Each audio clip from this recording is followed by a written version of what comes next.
მოსკოვის ბუტირკის ციხის არქივებში ინახება საიდუმლო დოკუმენტი, რომელიც არასოდეს არ უნდა ყოფილიყო საჯაროდ ხელმისაწვდომი.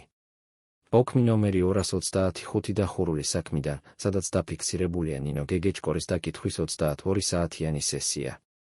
გამომძიებლები ცვლიდნენ ერთმანეთს, მაგრამ ქალი არ ცვლიდა თავის პასუხებს. რა იყო იმ დოკუმენტში, რაც ხრუშჩოვმა პირადად უბრძანა განადგურება?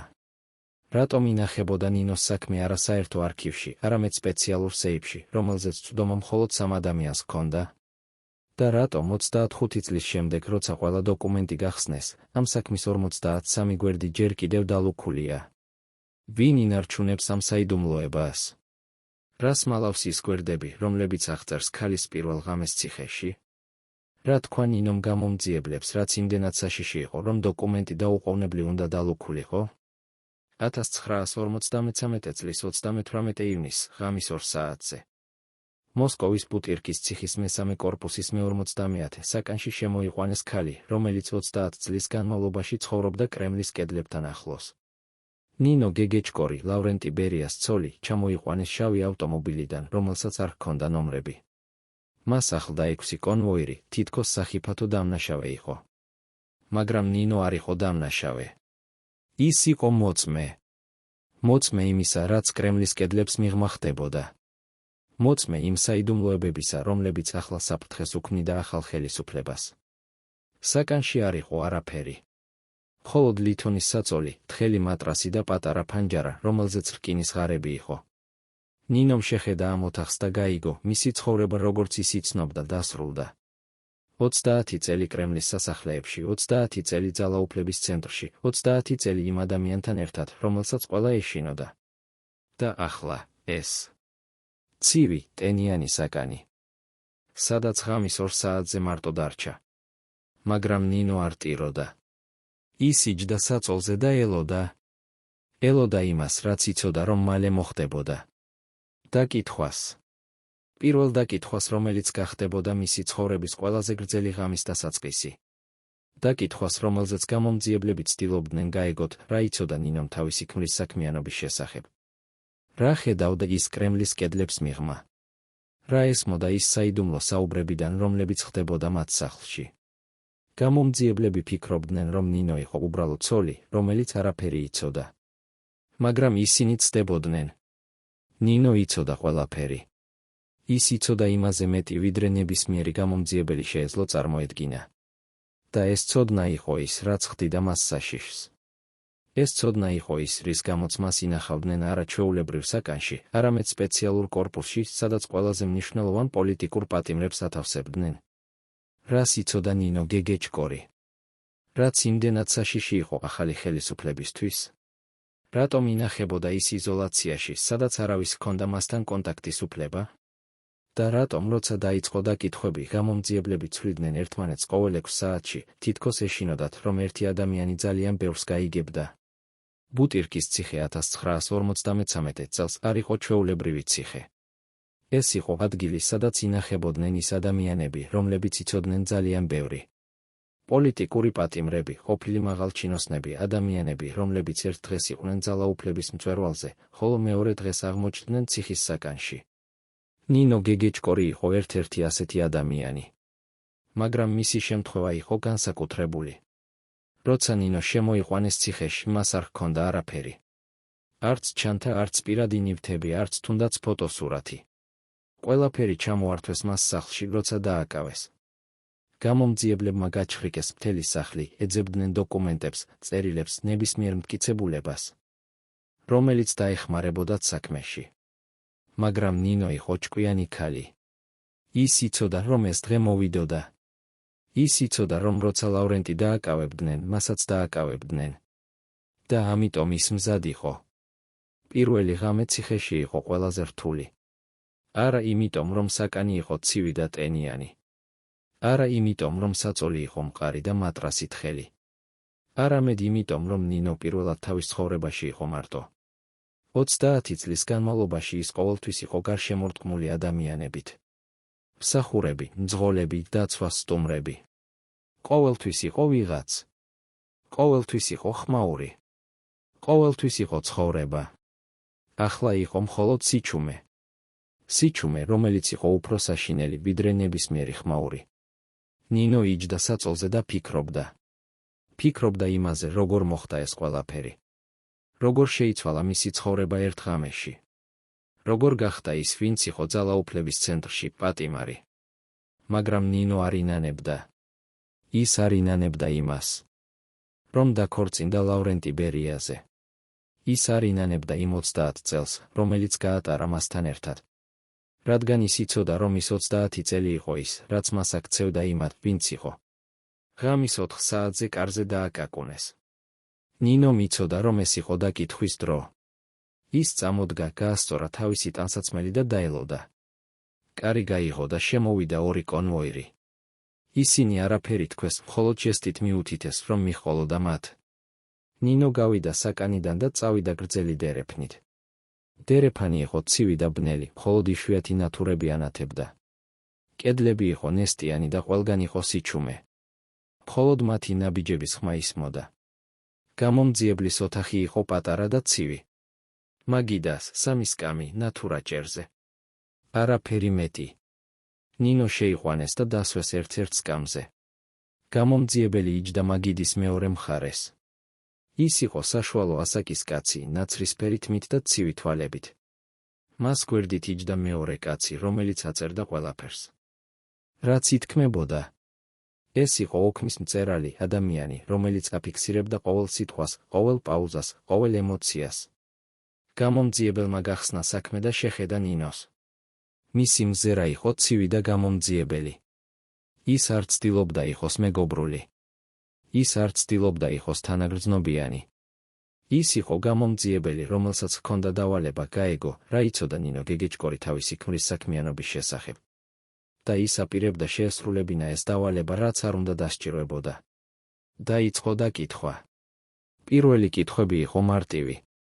სახელი, გვარი, დაბადების თარიღი, დაბადების ადგილი. ნინო პასუხობდა მშვიდად და ნათლად. მისი ხმა არ წახწახებდა. მისი ხელები არ კანკალებდა. ის იყო მშვიდი, თითქოს არ იყო ციხეში, არამედ ჩვეულებრივ საუბარში. მაგრამ გამომძიებელი ხედავდა, რომ ეს იყო ფასადი. ის ხედავდა, რომ ნინო იყო დაძაბული, მიუხედავად იმისა, რომ ცდილობდა არ გამოეჩინა. შემდეგ მოვიდა რთული კითხვები. კითხვები ლავრენტი ბერიას შესახებ. კითხვები მის საქმიანობაზე, მის კავშირებზე, მის გეგმებზე. გამომძიებელი ცდილობდა გაეგო, რამდენს იცოდა ნინო. რამდენს ხედავდა ის. რამდენს ესმოდა ის. მაგრამ ნინო იყო ფრთხილი. ის პასუხობდა მხოლოდ იმას, რაც იყო აუცილებელი. ის არ იძლეოდა მეტს, ვიდრე უნდა. ის იცოდა, რომ ყოველი სიტყვა, რომელსაც თქონდა, შეიძლება გამოყენებულიყო მის წინააღმდეგ. გამომძიებელი ხედავდა, რომ ნინო არ აპირებდა თანამშრომლობას. ის ხედავდა, რომ ქალი იყო ჭკვიანი და ფრთხილი. და ეს აღიზიანებდა მას. ის აპირებდა მოეპოვებინა ინფორმაცია, რაც არ უნდა დასჭიროებოდა. და ამიტომ ის შეცვალა ტაქტიკა. ის დაიწყო კითხვები ნინოს ოჯახის შესახებ. მისი შვილის შესახებ. მისი მშობლების შესახებ. ის ცდილობდა მოეძებნა სუსტი წერტილი, ადგილი, სადაც ნინო იყო დაუცველი. და ის იპოვა. როცა გამომძიებელმა ახსენა ნინოს შვილის სერგო. ქალის სახეზე პირველად გამოჩნდა ემოცია. ეს იყო შიში. შიში იმისა, რომ მის შვილს რამე მოუვიდოდა. შიში იმისა, რომ ის რაც ხდებოდა მასთან გავლენას მოახდენდა მის შვილზე. და გამომძიებელმა ეს დაინახა. ის დაინახა, რომ იპოვა ის, რაც ეძებდა. ის იპოვა ნინოს სუსტი წერტილი. რა მოხდა შემდეგ იმ დაკითხვის ოთახში? რა თქვა გამომძიებელმა ნინოს, რაც აიძულა ის პირველად დაკარგა თავისი მშვიდობა? და რატომ, როცა დაკითხვა დასრულდა 6 საათში, ნინო დაბრუნდა საკანში სრულიად შეცვლილი? ნინო გეგეჭკორი დაიბადა 1914 წელს თბილისში, ქართულ არისტოკრატულ ოჯახში. მისი მამა, გიორგი გეგეჭკორი, იყო ცნობილი ადვოკატი, ხოლო დედა, ეკატერინე, იყო მასწავლებელი. ოჯახი იყო ინტელიგენტური და განათლებული. ნინო გაიზარდა გარემოში, სადაც აფასებდნენ განათლებას, კულტურას და ტრადიციებს. ის სწავლობდა თბილისის საუკეთესო სკოლაში, სადაც გამოირჩეოდა თავისი ინტელექტით და ხასიათით. 1921 წელს, როცა ნინო იყო 7 წლის, მისი ოჯახი გადავიდა მოსკოვში. მამა მიიწვიეს იქ სამუშაოდ და ოჯახმა გადაწყვიტა გაჰყოლოდა მას. მოსკოვში ნინო განაგრძობდა სწავლას და აქაც გამოირჩეოდა. ის იყო ჭკვიანი, ლამაზი და ამბიციური გოგონა, რომელსაც ჰქონდა ნათელი მომავალი. მაგრამ ცხოვრებამ სხვა გეგმები ჰქონდა მისთვის. 1938 წელს, როცა ნინო იყო 14 წლის, ის პირველად შეხვდა ლავრენტი ბერიას. ეს შეხვედრა მოხდა ერთ-ერთ ოფიციალურ მიღებაზე, სადაც ნინოს მამა იყო მოწვეული. ბერია იმ დროს უკვე იყო მნიშვნელოვანი ფიგურა საბჭოთა უშიშროების სტრუქტურებში. ის იყო 34 წლის კაცი, ამბიციური და ძლიერი. და როცა ის დაინახა ნინო, დაინტერესდა. მაგრამ ნინო იყო ძალიან ახალგაზრდა. და ბერია იცოდა, რომ უნდა დაელოდა. ის დაელოდა 6 წელს. 6 წელს, რომლის განმავლობაშიც ის ხშირად ხვდებოდა ნინოს ოჯახს, ხშირად საუბრობდა მის მამასთან, ხშირად ხედავდა თავად ნინოს. და ნინო იზრდებოდა, ხდებოდა უფრო ლამაზი. უფრო ჭკვიანი, უფრო საინტერესო. და ბერია ელოდა. 1934 წელს, როცა ნინო იყო 20 წლის, ბერიამ სთხოვა მას ქორწინება. ნინოს მშობლები იყვნენ წინააღმდეგი. ისინი იცოდნენ, ვინ იყო ბერია. ისინი იცოდნენ, რა საქმიანობას ეწეოდა ის. ისინი იცოდნენ, რომ ეს ქორწინება არ იქნებოდა ჩვეულებრივი. მაგრამ ნინომ მიიღო გადაწყვეტილება თავად. ის თქვა დიახ. რატომ? რა დაარწმუნა ის, რომ დაქორწინებულიყო კაცზე, რომელიც იყო 10 წლით უფროსი და რომლის რეპუტაცია იყო საეჭვო? ნინო არასოდეს არ უპასუხა ამ კითხვას პირდაპირ. მაგრამ ისინი, ვინც იცნობდა მას, ამბობდნენ, რომ ნინო ხედავდა ბერიაში რაღაც, რასაც სხვები არ ხედავდნენ. ის ხედავდა კაცს, რომელიც იყო ჭკვიანი, ამბიციური და ძლიერი. კაცს, რომელსაც შეეძლო მიეცა მისთვის ის ცხოვრება, რომელსაც ის სურდა. ცხოვრება ძალაუფლების ცენტრში, ცხოვრება, სადაც ყველაფერი იყო შესაძლებელი. ქორწინება მოხდა 1934 წლის აპრილში. ეს იყო მარტივი ცერემონია, რომელზეც დასწრებოდნენ მხოლოდ ახლო ნათესავები და მეგობრები. ბერია არ სურდა დიდი ცერემონია. ის სურდა, რომ ყველაფერი ყოფილიყო მარტივი და სწრაფი. და ასე მოხდა. ნინო გეგეჭკორი გახდა ნინო ბერია. და მისი ცხოვრება შეიცვალა სამუდამოდ. პირველი წლები ქორწინებაში იყო რთული. ნინო უნდა შეეგუებინა ახალი ცხოვრება, ახალი წესები, ახალი რეალობა. ბერია იყო კაცი, რომელიც მუშაობდა დღე-ღამე. ის იყო ყოველთვის დაკავებული, ყოველთვის დაძაბული, ყოველთვის ფხიზელი. მისი სამუშაო იყო მისი ცხოვრება. და ნინო უნდა მიეღო ეს. ის უნდა მიეღო, რომ მისი ქმარი არ იქნებოდა ჩვეულებრივი ქმარი. რომ მათი ცხოვრება არ იქნებოდა ჩვეულებრივი ცხოვრება. მაგრამ ნინო შეეგუა. ის ისწავლა, როგორ ყოფილიყო ცოლი კაცისა, რომელიც იყო ერთ-ერთი ყველაზე ძლიერი ადამიანი საბჭოთა კავშირში. ის ისწავლა, როგორ მოეპყრო სტუმრებს, რომლებიც მოდიოდნენ მათ სახლში. ის ისწავლა, როგორ ყოფილიყო ჩუმად, როცა ესაჭიროებოდა. და ის ისწავლა, როგორ ყოფილიყო ძლიერი, როცა ესაჭიროებოდა. 1926 წელს ნინომ შვა ვაჟი, სერგო. ეს იყო ყველაზე ბედნიერი დღე მისი ცხოვრებაში. ბერია იყო ბედნიერი. ნინო იყო ბედნიერი. პირველად მათ ჰქონდათ რაღაც, რაც აკავშირებდა მათ არა მხოლოდ როგორც ქმარცოლს, არამედ როგორც ოჯახს. სერგო იყო ლამაზი ბავშვი, ჭკვიანი და ცოცხალი. ნინო უყვარდა ის ყველაფერზე მეტად. და ბერიასაც უყვარდა მიუხედავად იმისა, რომ იშვიათად ჰქონდა დრო მასთან ყოფნისთვის. წლები გადიოდა. ბერიას კარიერა იზრდებოდა. ის ხდებოდა უფრო და უფრო ძლიერი.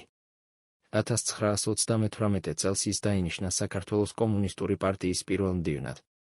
1939 წელს ის გადავიდა მოსკოვში და დაინიშნა სახალხო კომისართა საბჭოს თავმჯდომარის მოადგილედ.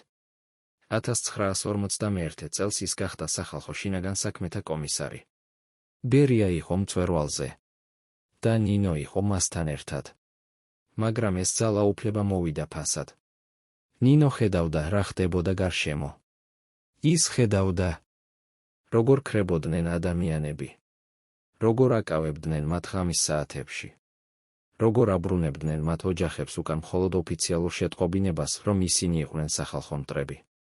ნინო ხედავდა ეს ყველაფერს და ჩუმად იყო. რადგან ის იცოდა, რომ თუ ის თქვამდა რამეს, თუ ის ცდილობდა ჩაერია, ის თავად შეიძლება გამხდარიყო მსხვერპლი.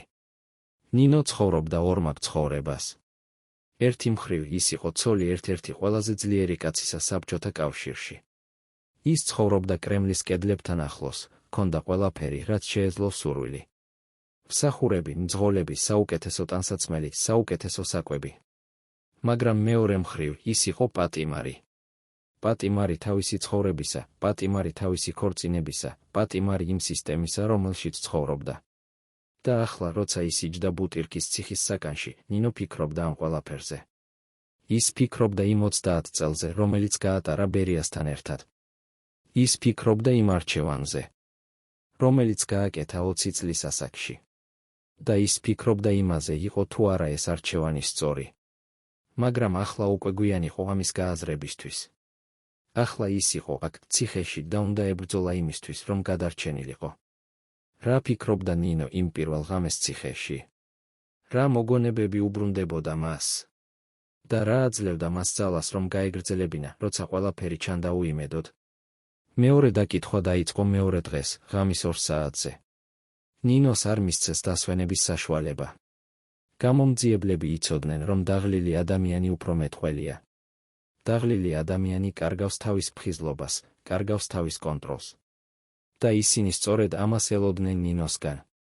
მაგრამ ნინო არ იყო ჩვეულებრივი ქალი. ის იყო ქალი, რომელიც 30 წლის განმავლობაში ცხოვრობდა გარემოში, სადაც ყოველი სიტყვა, ყოველი ჟესტი, ყოველი მზერა შეიძლება ყოფილიყო საშიში. ის ისწავლა, როგორ კონტროლი გაეწია თავის ემოციებზე, როგორ ყოფილიყო ფხიზელი ყოველთვის. როგორ არ გამოეჩინა სისუსტე. და ეს უნარები ახლა ეხმარებოდა მას. მეორე დაკითხვაზე გამომძიებელი იყო სხვა. ეს იყო უფრო ახალგაზრდა კაცი და ახლოებით 30 წლის, მაგრამ მისი თვალები იყო ისეთივე ცივი, როგორც პირველისა. ის დაიწყო კითხვები ბერიას საქმიანობის შესახებ. ის ეკითხებოდა ნინოს, რა იცოდა ის თავისი ქმრის სამუშაოს შესახებ. რა ხედავდა ის სახლში? ვინ მოდიოდა სტუმრად? რაზე საუბრობდნენ ისინი? ნინო პასუხობდა ფრთხილად. ის ამბობდა, რომ ის იყო მხოლოდ ცოლი. რომ ის არ ერეოდა თავისი ქმრის საქმეებში. რომ ის არ იცოდა დეტალები. მაგრამ გამომძიებელი არ სჯეროდა მას. ის იცოდა, რომ ნინო იცოდა მეტი, ვიდრე ამბობდა. და ის აპირებდა გაეგო, რა იყო ეს. გამომძიებელმა გამოიღო ფოტოსურათები. ფოტოსურათები ადამიანებისა, რომლებიც მოდიოდნენ ბერიას სახლში. ის აჩვენა ისინი ნინოს და ეკითხებოდა, იცნობდა თუ არა ის მათ. ნინო უყურებდა ფოტოსურათებს და პასუხობდა. დიახ, ის იცნობდა ზოგიერთს. ისინი იყვნენ ბერიას კოლეგები. მისი მეგობრები, მისი თანამშრომლები. მაგრამ ის არ იცოდა, რაზე საუბრობდნენ ისინი. ის არ იცოდა, რა გეგმები ჰქონდათ მათ. გამომძიებელი ხედავდა, რომ ნინო არ აპირებდა თანამშრომლობას. და ეს აღიზიანებდა მას. ის დაიწყო უფრო აგრესიული კითხვები. ის დაიწყო ბრალდებები. ის ამბობდა, რომ ნინო იყო თანამონაწილე ბერიას დანაშაულებში. რომ ის იცოდა ყველაფერი და ჩუმად იყო. რომ ის იყო ისეთივე დამნაშავე, როგორც თავად ბერია. ნინო უსმენდა ამ ბრალდებებს და ჩუმად იყო. ის არ პროტესტობდა. ის არ ცდილობდა თავი დაეცვა.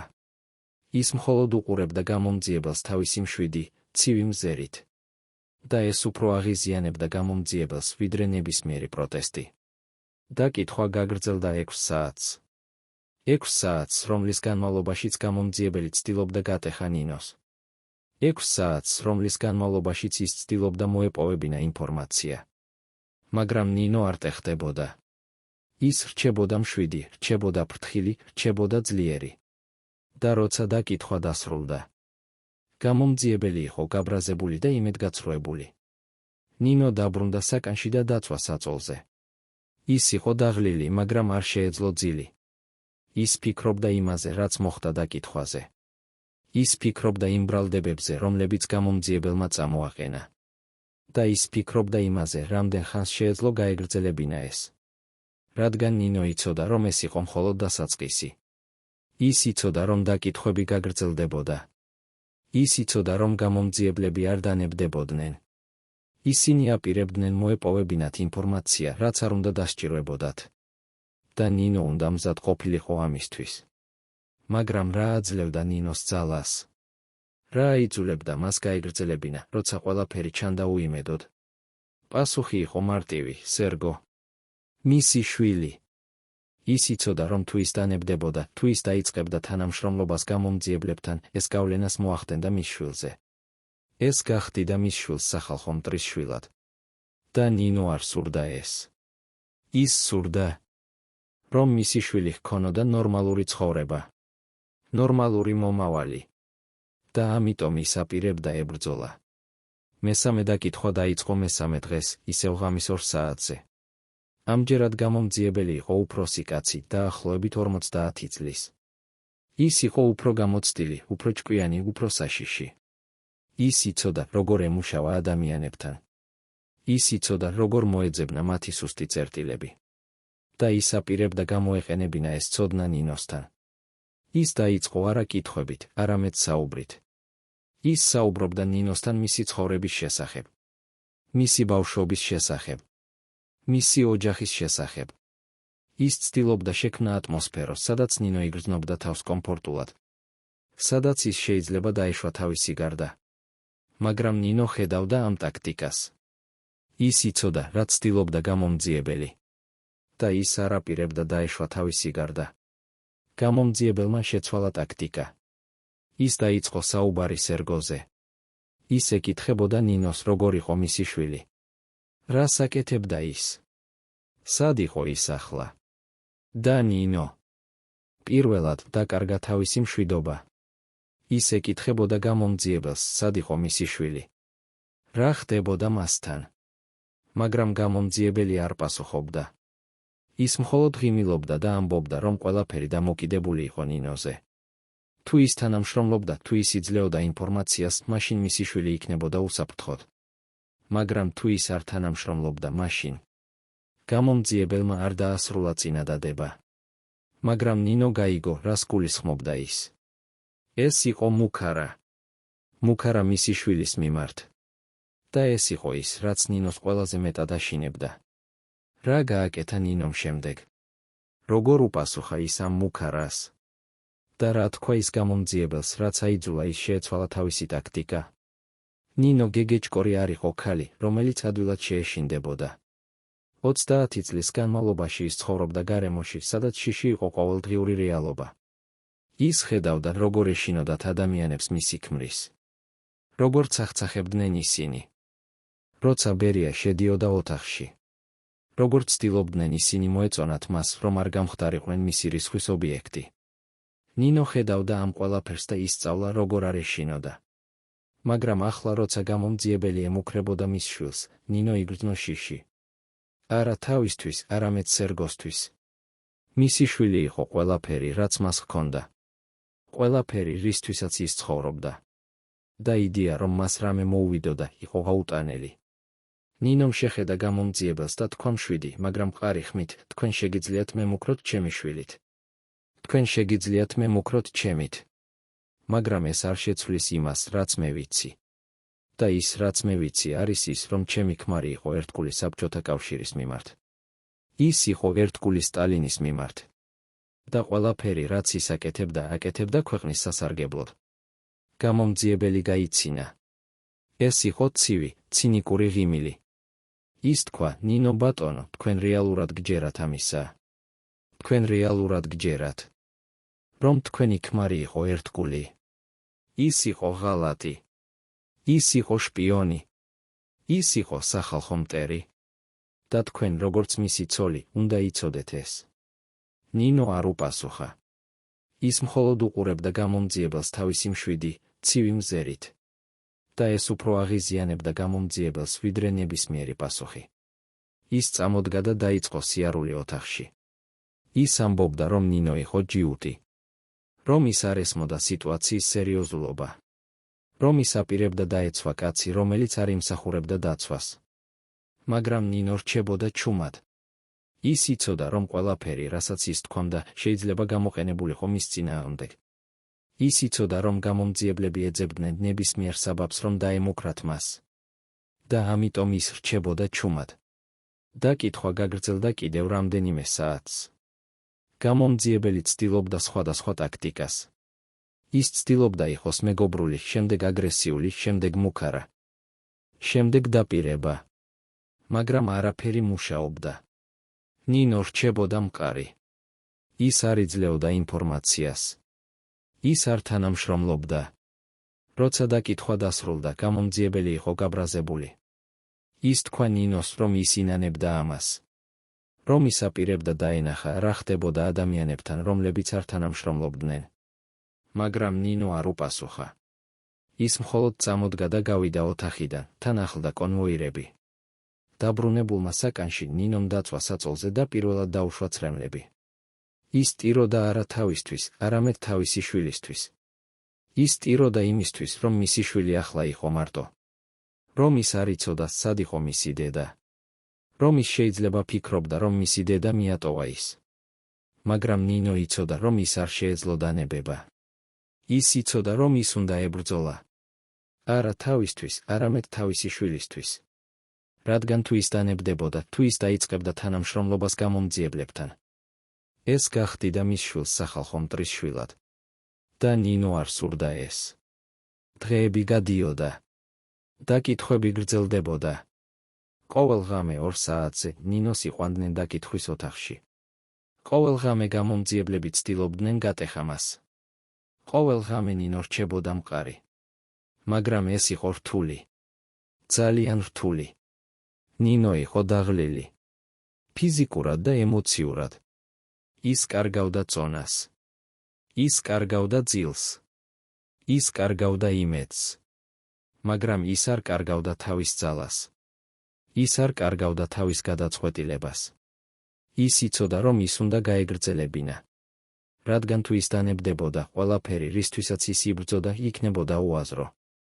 ერთ დღეს, დაახლოებით 2 კვირის შემდეგ, რაც ნინო იყო ციხეში, მოხდა რაღაც, რამაც შეცვალა ყველაფერი. ნინოს მოუტანეს წერილი. წერილი მისი შვილისგან, სერგოსგან. ეს იყო მოკლე წერილი, მხოლოდ რამდენიმე სტრიქონი.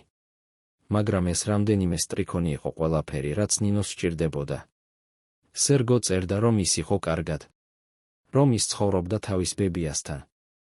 ნინოს დედასთან. რომ ის ელოდა თავის დედას. რომ ის იცოდა, რომ მისი დედა იყო ძლიერი და რომ ის დაბრუნდებოდა. ეს იყო მარტივი სიტყვები, მაგრამ ისინი აძლევდნენ ნინოს ძალას. ძალას, რომ გაეგრძელებინა. ნინომ წაიკითხა წერილი და ცრემლები მოადგა. მაგრამ ეს იყო არა სევდის ცრემლები, არამედ ბედნიერების ცრემლები. ის იცოდა, რომ მისი შვილი იყო კარგად. ის იცოდა, რომ მისი შვილი ელოდა მას.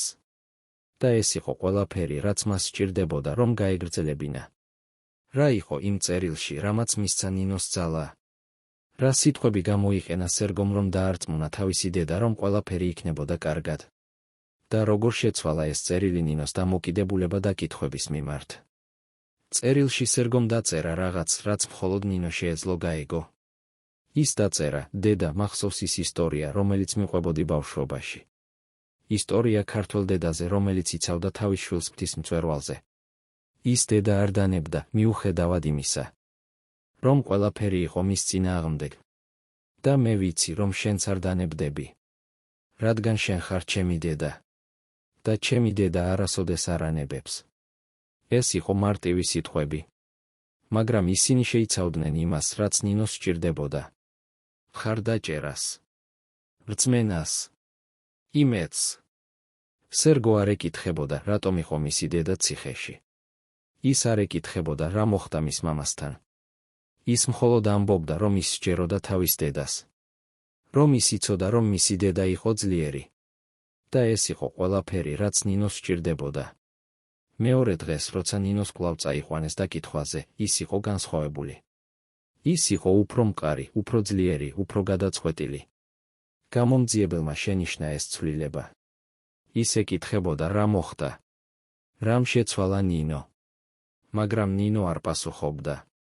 ის მხოლოდ უყურებდა გამომძიებელს თავისი მშვიდი, მაგრამ მყარი მზერით. გამომძიებელმა დაიწყო ახალი ტაქტიკა. ის დაიწყო საუბარი არა ბერიაზე, არამედ ნინოს ოჯახზე. ის ამბობდა, რომ ნინოს მშობლები იყვნენ პატიოსანი ადამიანები. რომ ისინი არ იმსახურებდნენ იმას, რომ მათი ქალიშვილი ყოფილიყო დაკავშირებული სახალხო მტერთან. რომ ნინოს უნდა ეფიქრა თავის ოჯახზე, თავის შვილზე, თავის მომავალზე.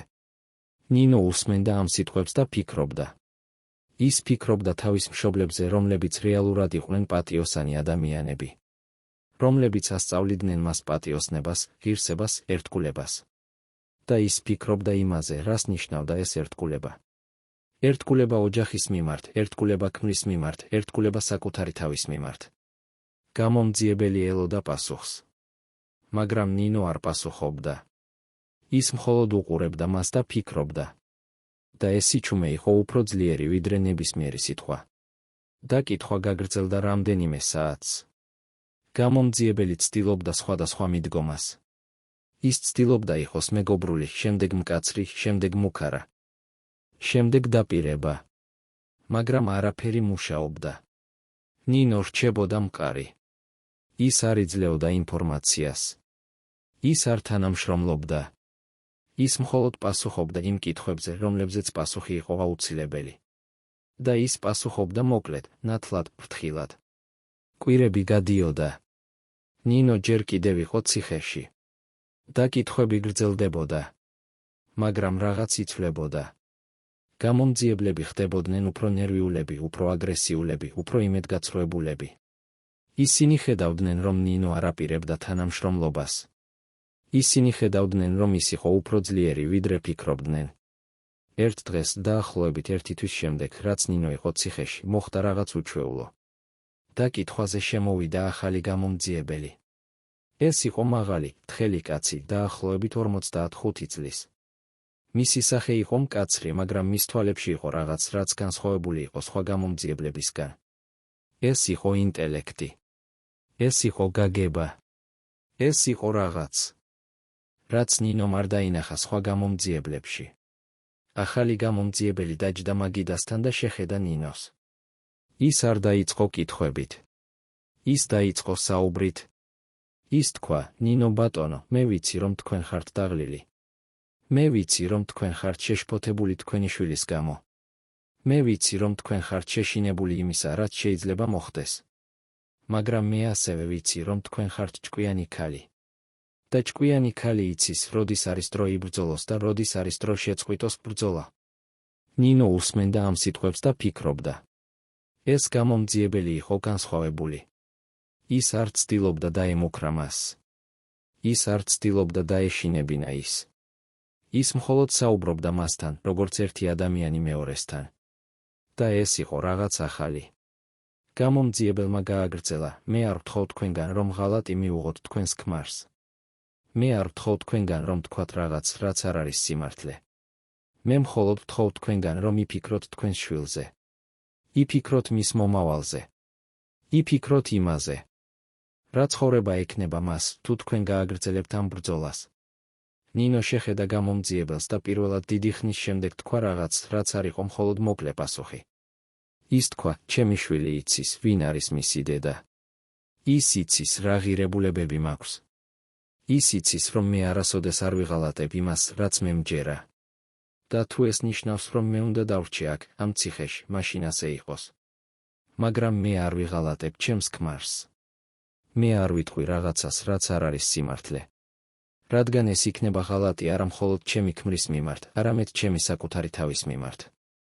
გამომძიებელმა მოისმინა ეს სიტყვები და თავი დაუქნია.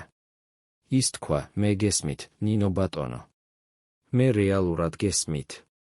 მაგრამ თქვენ უნდა გაიგოთ, რომ ეს სიტუაცია არ შეიცვლება. თქვენი ქმარი დასჯილია.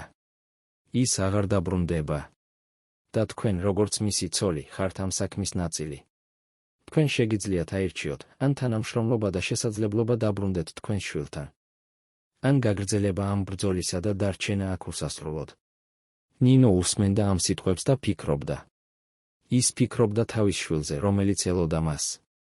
ის ფიქრობდა თავის ქმარზე, რომელიც უკვე არ იყო ცოცხალი. ის ფიქრობდა თავის ცხოვრებაზე, რომელიც შეიცვალა ერთ ღამეში. და ის ფიქრობდა იმაზე, რა იყო სწორი არჩევანი. რა გადაწყვიტა ნინომ იმ მომენტში. რა თქვა ის გამომძიებელს, რომელიც იყო განსხვავებული სხვებისგან. და როგორ შეცვალა ეს საუბარი მთელი საქმის მიმართულებას. ნინომ შეხედა გამომძიებელს და თქვა მშვიდი, მაგრამ მყარი ხმით თქვენ მართალი ხართ. ჩემი ქმარი აღარ არის ცოცხალი. ჩემი ცხოვრება როგორც მე ვიცნობდი მას დასრულდა. მაგრამ ერთი რამ არ შეიცვლება, ჩემი ღირსება. ჩემი პატიოსნება. ჩემი ერთგულება იმის მიმართ, რაც მე მჯერა. და მე მჯერა, რომ ჩემი ქმარი იყო ერთგული საბჭოთა კავშირის მიმართ. ის შეიძლება გააკეთა შეცდომები. ის შეიძლება გააკეთა რაღაცები. რაც არ იყო სწორი. მაგრამ ის არ იყო ღალატი. ის არ იყო შპიონი. ის არ იყო სახალხო მტერი. გამომძიებელმა მოისმინა ეს სიტყვები და დიდი ხანი ჩუმად იყო. შემდეგ ის თქვა, ნინო ბატონო, თქვენ ხართ ძალიან ჯიუტი ქალი. და მე პატივს ვცემ ამას. მაგრამ თქვენი ჯიუტობა არ შეცვლის რეალობას. რეალობა არის ის, რომ თქვენი ქმარი დასჯილია როგორც სახალხო მტერი. და თქვენ, როგორც მისი ცოლი, ხართ ეჭვქვეშ. თქვენ შეგიძლიათ გააგრძელოთ ამ ბრძოლა, მაგრამ ეს არ შეცვლის შედეგს. ნინომ თქვა, მაშინ რატომ ვართ ჩვენ აქ? რატომ აგრძელებთ თქვენ ამ დაკითხვებს, თუ თქვენ უკვე გადაწყვიტეთ, რომ მე ვარ დამნაშავე? რატომ არ დაასრულებთ თქვენ ამ ყველაფერს და არ მიმიღებთ თქვენი გადაწყვეტილება? გამომძიებელმა შეხედა ნინოს და თქვა, რადგან ჩვენ გვინდა სიმართლე. ჩვენ გვინდა ვიცოდეთ, რა რეალურად ხდებოდა. რა იცოდა თქვენი ქმარი? რა გეგმები ჰქონდა მას? ვისთან მუშაობდა ის? და თქვენ, როგორც მისი ცოლი, შეგიძლიათ დაგვეხმაროთ ამის გაგებაში. ნინომ თქვა, მე უკვე გითხარით ყველაფერი, რაც მე ვიცი. მე ვიყავი მხოლოდ ცოლი. მე არ ვერეოდი ჩემი ქმრის საქმეებში. მე არ ვიცოდი დეტალები მისი სამუშაოს შესახებ. და ეს არის სიმართლე. გამომძიებელმა თქვა, მაგრამ თქვენ ხედავდით რაღაცებს. თქვენ ესმოდათ რაღაცები. თქვენ იყავით იქ, როცა ხდებოდა საუბრები. თქვენ იცნობდით ადამიანებს, რომლებიც მოდიოდნენ თქვენს სახლში. და ეს ინფორმაცია არის ის, რაც ჩვენ გვჭირდება. ნინო ფიქრობდა. ის ფიქრობდა იმ ადამიანებზე, რომლებიც რეალურად მოდიოდნენ მათ სახლში. ის ფიქრობდა იმ საუბრებზე, რომლებიც რეალურად ხდებოდა. და ის ფიქრობდა იმაზე, რამდენს შეეძლო თქმა გამომძიებლებისთვის, რომ არ ჩაეგდო საფრთხეში სხვა ადამიანები. რადგან ნინო იცოდა, რომ თუ ის დაიწყებდა სახელების თქმას, თუ ის დაიწყებდა დეტალების მიცემას, ეს შეიძლება გამხდარიყო საფრთხე იმ ადამიანებისთვის, რომლებიც რეალურად არ იყვნენ დამნაშავენი. ადამიანები, რომლებიც მხოლოდ აკეთებდნენ თავიანთ სამუშაოს. ადამიანები, რომლებსაც ჰქონდათ ოჯახები, შვილები, ცხოვრება. ნინომ თქვა, მე არ შემიძლია დაგეხმაროთ. არა იმიტომ, რომ არ მინდა. არამედ იმიტომ, რომ მე რეალურად არ ვიცი რაღაც, რაც შეიძლება იყოს სასარგებლო თქვენთვის. მე ვიყავი ცოლი. მე ვუვლიდი ჩემს სახლს. მე ვზრდიდი ჩემს შვილს. და ეს იყო ჩემი ცხოვრება. გამომძიებელმა ჩაიდო და თქვა, კარგი, ნინო ბატონო. მე ვხედავ, რომ თქვენ არ აპირებთ თანამშრომლობას. მაგრამ თქვენ უნდა იცოდეთ, რომ ეს გადაწყვეტილება ექნება შედეგები. შედეგები თქვენთვის და თქვენი ოჯახისთვის. ნინომ თქვა, მე ვიცი. და მე ვარ მზად ამისთვის. დაკითხვა დასრულდა. ნინო დაბრუნდა საკანში და დაწვა საწოლზე. ის იყო დაღლილი, მაგრამ ის იგრძნო რაღაც, რაც არ იგრძნო დიდი ხნის განმავლობაში. ის იგრძნო მშვიდობა. მშვიდობა იმისა, რომ ის გააკეთა სწორი არჩევანი. რომ ის არ ღალატობდა თავის პრინციპებს. რომ ის რჩებოდა ერთგული იმის მიმართ, რაც მას სჯეროდა. მაგრამ ეს მშვიდობა არ გაგრძელდა დიდხანს. რადგან მეორე დღეს, როცა ნინოს კვლავ წაიყვანეს დაკითხვაზე, ის შეხვდა რაღაცას, რაც შეცვალა ყველაფერი. ის შეხვდა ადამიანს, რომელიც იცნობდა ყველა საიდუმლოებას. ადამიანს, რომელიც იყო ბერიას უახლოესი თანამშრომელი. ადამიანს, რომელიც ახლა თანამშრომლობდა გამომძიებლებთან. ვინ იყო ეს ადამიანი? რა თქვა მან ნინოს? და როგორ შეცვალა ეს შეხვედრა ნინოს გადაწყვეტილება? როცა ნინო შევიდა დაკითხვის ოთახში, ის დაინახა ორი ადამიანი. ერთი იყო გამომძიებელი, რომელთანაც ის საუბრობდა წინა დღეს. მეორე იყო კაცი, რომელსაც ნინო იცნობდა. ეს იყო ვიქტორ აბაკუმოვი, ბერიას ყოფილი მოადგილე, ადამიანი, რომელიც ხშირად მოდიოდა მათ სახლში. ადამიანი, რომელსაც ნინო ხედავდა ბერიასთან ერთად უამრავ საუბარში. ნინო შეჩერდა. ის არ ელოდა ამას. ის არ ელოდა, რომ ნახავდა ვიქტორს აქ, ამ ოთახში. გამომძიებლებთან ერთად. რადგან ეს ნიშნავდა მხოლოდ ერთს, ვიქტორი თანამშრომლობდა. ვიქტორი იძლეოდა ინფორმაციას. ვიქტორი ღალატობდა ბერიას. ვიქტორმა შეხედა ნინოს და თქვა გამარჯობა ნინო. მე ვიცი, რომ ეს არის მოულოდნელი თქვენთვის. მაგრამ მე უნდა ვისაუბრო თქვენთან. მე უნდა გითხრათ რაღაცები, რომლებიც თქვენ უნდა იცოდეთ. ნინო არ უპასუხა. ის მხოლოდ უყურებდა ვიქტორს თავისი ცივი, მკაცრი მზერით. ის ხედავდა კაცს, რომელიც იყო ბერიას ერთგული თანამშრომელი. კაცს, რომელიც ახლა იჯდა გამომძიებლებთან ერთად და აპირებდა ღალატს.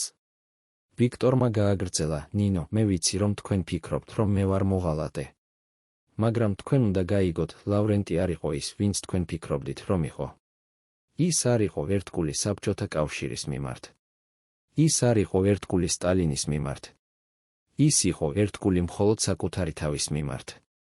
და ის აკეთებდა რაღაცებს, რომლებიც იყო საშიში ქვეყნისთვის. ნინო უსმენდა ამ სიტყვებს და ფიქრობდა. ის ფიქრობდა იმაზე, რამდენად სიმართლე იყო ეს. ის ფიქრობდა იმაზე, რა რეალურად იცოდა ის თავისი ქმრის შესახებ. და ის ფიქრობდა იმაზე, რატომ ამბობდა ვიქტორი ამას ახლა. ვიქტორმა გააგრძელა, ნინო, მე ვიცი, რომ ეს არის რთული თქვენთვის. მაგრამ თქვენ უნდა იცოდეთ სიმართლე. ლავრენტი გეგმავდა რაღაცას. ის გეგმავდა რაღაცას, რაც შეიძლება ყოფილიყო საშიში არა მხოლოდ საბჭოთა კავშირისთვის, არამედ მთელი მსოფლიოსთვის. და მე, როგორც მისი მოადგილე, ვიცოდი ამის შესახებ. მაგრამ მე ვერ ვაჩერებდი მას. მე ვერ ვაკეთებდი არაფერს, რადგან ის იყო ძალიან ძლიერი. ნინომ თქვა, რა გეგმავდა ის? რაზე საუბრობ შენ? ვიქტორმა შეხედა გამომძიებელს. შემდეგ კვლავ ნინოს და თქვა, ლავრენტი გეგმავდა გადატრიალებას. ის გეგმავდა ხელისუფლების ხელში ჩაგდებას. ის გეგმავდა გახდომოდა საბჭოთა კავშირის ლიდერი. და ის აკეთებდა ყველაფერს ამისთვის. ის აგროვებდა ინფორმაციას სხვა ლიდერების შესახებ. ის ქმნიდა თავის ქსელს. ის ემზადებოდა იმ დღისთვის, როცა ის შეეძლო გადადგმა. ნინო უსმენდა ამ სიტყვებს და არ სჯეროდა.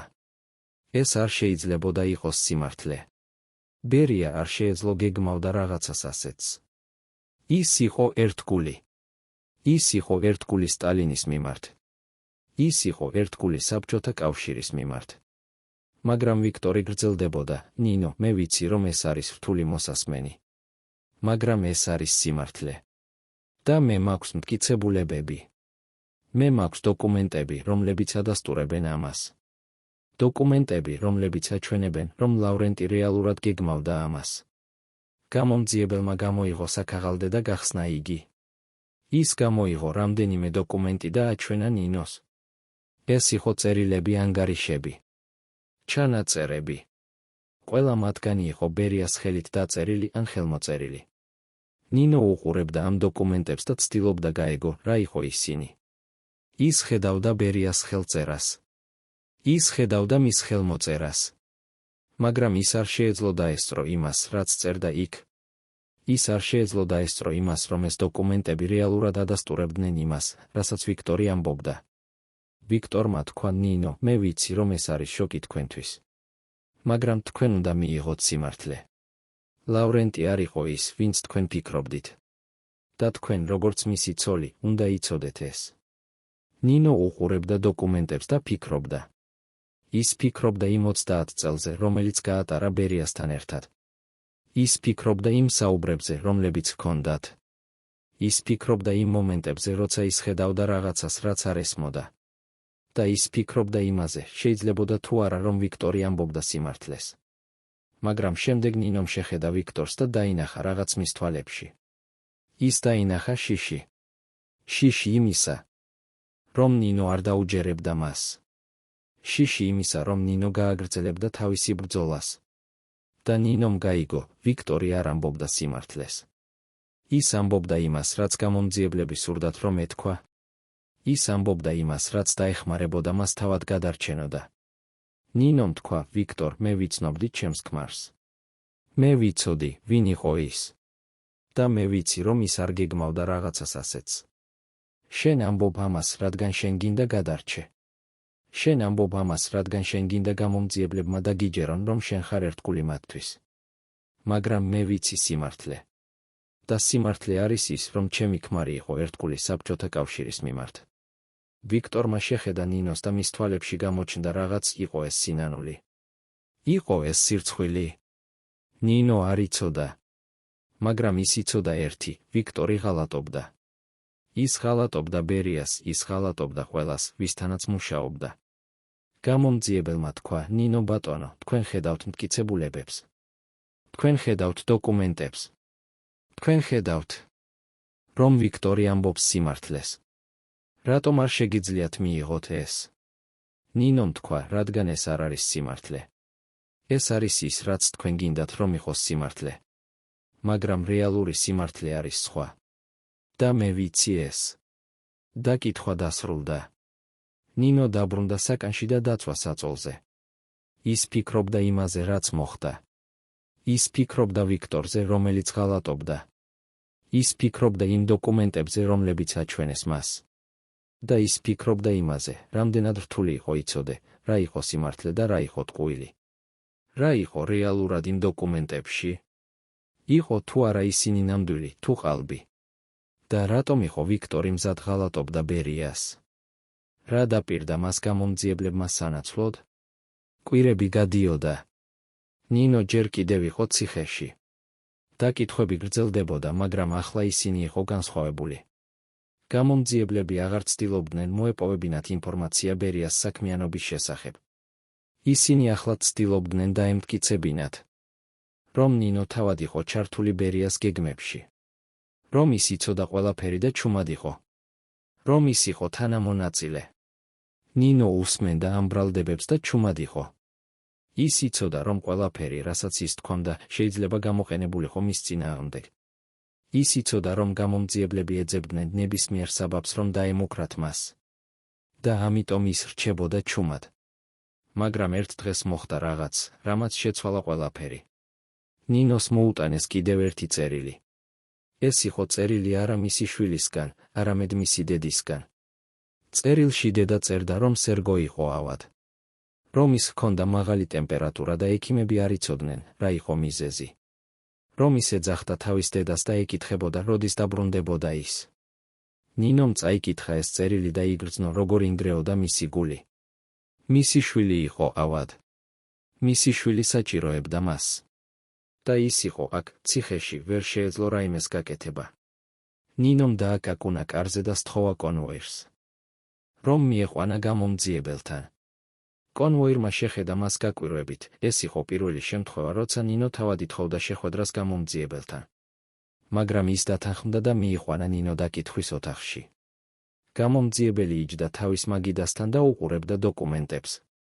როცა ნინო შევიდა, ის აიხედა და თქვა, ნინო ბატონო, ეს არის მოულოდნელი. რა გინდათ? ნინომ თქვა, ჩემი შვილი არის ავად. მე უნდა ვიყო მასთან. მე უნდა ვიზრუნო მასზე. გთხოვთ, მომეცით საშუალება ვნახო ის. გამომძიებელმა შეხედა ნინოს და თქვა, ნინო ბატონო, თქვენ იცით, რომ ეს არ არის შესაძლებელი. თქვენ ხართ პატიმარი. თქვენ არ შეგიძლიათ დატოვოთ ციხე. ნინომ თქვა, მაშინ რა შემიძლია გავაკეთო? როგორ შემიძლია დავეხმარო ჩემს შვილს? გამომძიებელმა ჩაიდო და თქვა, თქვენ შეგიძლიათ თანამშრომლობა.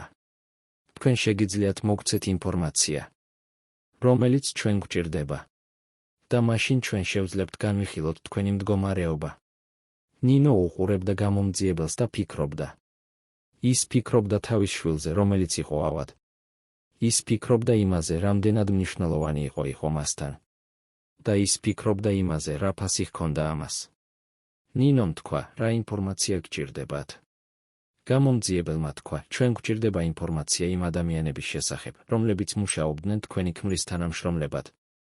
ჩვენ გვჭირდება ინფორმაცია იმ გეგმების შესახებ, რომლებიც ჰქონდა მას.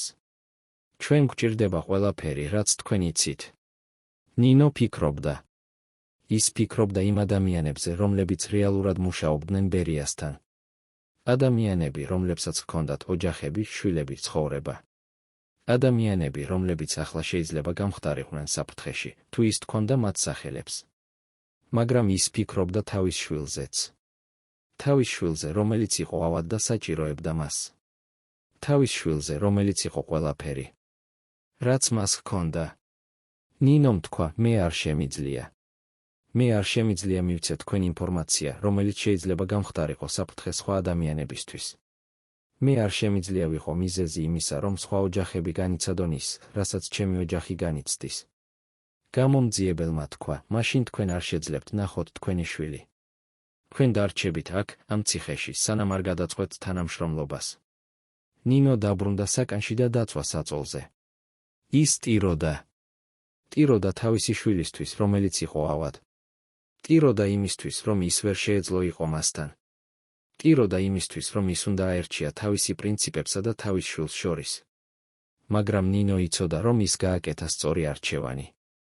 რადგან თუ ის დაიწყებდა თანამშრომლობას, თუ ის მიეცემოდა გამომძიებლებს ინფორმაციას, ეს გახდიდა მას იმ ადამიანად, რომელიც ის არ იყო. ეს გახდიდა მას მოღალატედ. და ნინო არ სურდა ეს. რამდენ ხანს გაგრძელდა ეს? რამდენ ხანს იყო ნინო ციხეში? ვერ ხედავდა თავის შვილს. და რა მოხდა საბოლოოდ, რამაც შეცვალა მისი ბედი? 1954 წლის აგვისტოში, 2 თვის შემდეგ, რაც ნინო იყო ბუტირკის ციხეში, მოხდა რაღაც, რაც არავინ ელოდა. მოსკოვში ჩამოვიდა სპეციალური კომისია თბილისიდან. ეს იყო ჯგუფი ადამიანებისა, რომლებიც იყვნენ ნინოს ოჯახის ძველი მეგობრები და ნათესავები. ისინი მოიტანეს წერილები, პეტიციები, დოკუმენტები, რომლებიც ადასტურებდნენ, რომ ნინო არასოდეს არ ყოფილა ჩართული ბერიას პოლიტიკურ საქმიანობაში. ეს ადამიანები იყვნენ მამაცები. ისინი რისკავდნენ საკუთარ თავს, მოდიოდნენ მოსკოვში და ცდილობდნენ დაეხმარათ ნინოს. ისინი იცოდნენ, რომ ეს შეიძლება დასრულებულიყო მათთვის ციხით. მაგრამ ისინი მაინც მოვიდნენ. რადგან ისინი იცოდნენ, რომ ნინო იყო უდანაშაულო. რომ ის იყო მხოლოდ ცოლი, რომელიც ცხოვრობდა თავის ქმართან ერთად. კომისიამ შეხვდა მაღალჩინოსნებს. ისინი წარუდგინეს მათ დოკუმენტები, რომლებიც აჩვენებდნენ, რომ ნინო იყო მასწავლებელი, რომელიც მუშაობდა თბილისში ქორწინებამდე. რომ ის არასოდეს არ ყოფილა წევრი არც ერთი პოლიტიკური ორგანიზაციისა. რომ ის არასოდეს არ ყოფილა ჩართული არც ერთ საეჭვო საქმიანობაში. რომ ის იყო მხოლოდ დედა და ცოლი. მაგრამ მაღალჩინოსნები არ იყვნენ დარწმუნებულები. ისინი ამბობდნენ, რომ ნინო იყო ბერიას ცოლი. რომ ის უნდა იცოდა რაღაცები. რომ ის არ შეიძლებოდა ყოფილიყო სრულიად უდანაშაულო. კომისიის წევრებმა არ დანებეს. ისინი გააგრძელეს ბრძოლა. ისინი შეხვდნენ სხვადასხვა ადამიანებს. ისინი წარუდგინეს მათ მეტი დოკუმენტები. ისინი მოიტანეს მოწმეების ჩვენებები. ისინი აკეთებდნენ ყველაფერს, რომ დაემტკიცებინათ ნინოს უდანაშაულობა. და ნელ-ნელა რაღაც იწყებდა ცვლილებას. გამომძიებლები იწყებდნენ გაგებას, რომ ნინო რეალურად არ იყო ჩართული ბერიას საქმეებში. რომ ის რეალურად იყო მხოლოდ ცოლი. რომ ის რეალურად არ იცოდა დეტალები მისი ქმრის სამუშაოს შესახებ. მაგრამ პრობლემა იყო სხვა. პრობლემა იყო ის, რომ ნინო იყო ბერიას ცოლი. და ეს ფაქტი თავისთავად იყო საკმარისი, რომ ის ყოფილიყო ეჭქვეშ. რადგან საბჭოთა სისტემაში, თუ შენი ქმარი იყო სახალხო მტერი, შენც ხდებოდი ეჭქვეშ. შენც ხდებოდი პოტენციური საფრთხე. ნინო არ იცოდა ამ ყველაფრის შესახებ. ის არ იცოდა, რომ თბილისიდან მოსულიყო კომისია. ის არ იცოდა, რომ ადამიანები იბრძოდნენ მისთვის. ის მხოლოდ იცოდა, რომ ის იყო ციხეში და რომ დაკითხვები გრძელდებოდა. მაგრამ ერთ დღეს, როცა ნინოს კვლავ წაიყვანეს დაკითხვაზე, ის შენიშნა, რომ რაღაც იყო განსხვავებული. გამომძიებელი იყო უფრო მშვიდი, უფრო ნაკლებად აგრესიული. ის არ ცდილობდა დაემუქრა ნინოს. ის არ ცდილობდა დაეშინებინა ის. ის მხოლოდ ეკითხებოდა კითხვებს და უსმენდა პასუხებს. დაკითხვის ბოლოს გამომძიებელმა თქვა, ნინო ბატონო, ჩვენ განვიხილავთ თქვენს საქმეს. ჩვენ ვიხილავთ ყველა დოკუმენტს. ყველა მტკიცებულებას. და ჩვენ მალე მივიღებთ გადაწყვეტილებას. ნინომ ჰკითხა, რა გადაწყვეტილებას? გამომძიებელმა თქვა, გადაწყვეტილებას იმის შესახებ, რა მოხდება თქვენთან. გადაწყვეტილებას იმის შესახებ, დარჩებით თუ არა თქვენ აქ, ან გაათავისუფლებენ თქვენ. ნინო იგრძნო, როგორ ეცემა გული. გათავისუფლება. ეს შეიძლებოდა იყოს სიმართლე? ეს შეიძლებოდა იყოს, რომ ის საბოლოოდ დაბრუნდებოდა თავის შვილთან. მაგრამ ნინო არ გამოხატავდა ემოციებს. ის მხოლოდ თქვა, მე ველოდები თქვენს გადაწყვეტილებას. დაბრუნებულმა საკანში, ნინომ პირველად დიდი ხნის განმავლობაში იგრძნო იმედი. იმედი იმისა, რომ ის შეიძლება საბოლოოდ გათავისუფლდებოდა. იმედი იმისა, რომ ის შეიძლება დაბრუნდებოდა თავის შვილთან. იმედი იმისა, რომ ის შეიძლება დაიწყებდა ახალ ცხოვრებას. მაგრამ ეს იმედი იყო ნაზავი შიშით. შიშით იმისა, რომ გადაწყვეტილება შეიძლება არ იყოს ის, რასაც ის ელოდა. შიშით იმისა, რომ ის შეიძლება დარჩენილიყო ციხეში კიდევ უფრო დიდხანს. შიშით იმისა, რომ ის შეიძლება არასოდეს არ დაბრუნებულიყო თავის შვილთან. კვირა გავიდა. ნინო ელოდა. ყოველ დღეს ის ელოდა, რომ მოვიდოდა ვიღაც და ეტყოდა მას გადაწყვეტილებას. მაგრამ არავინ მოდიოდა.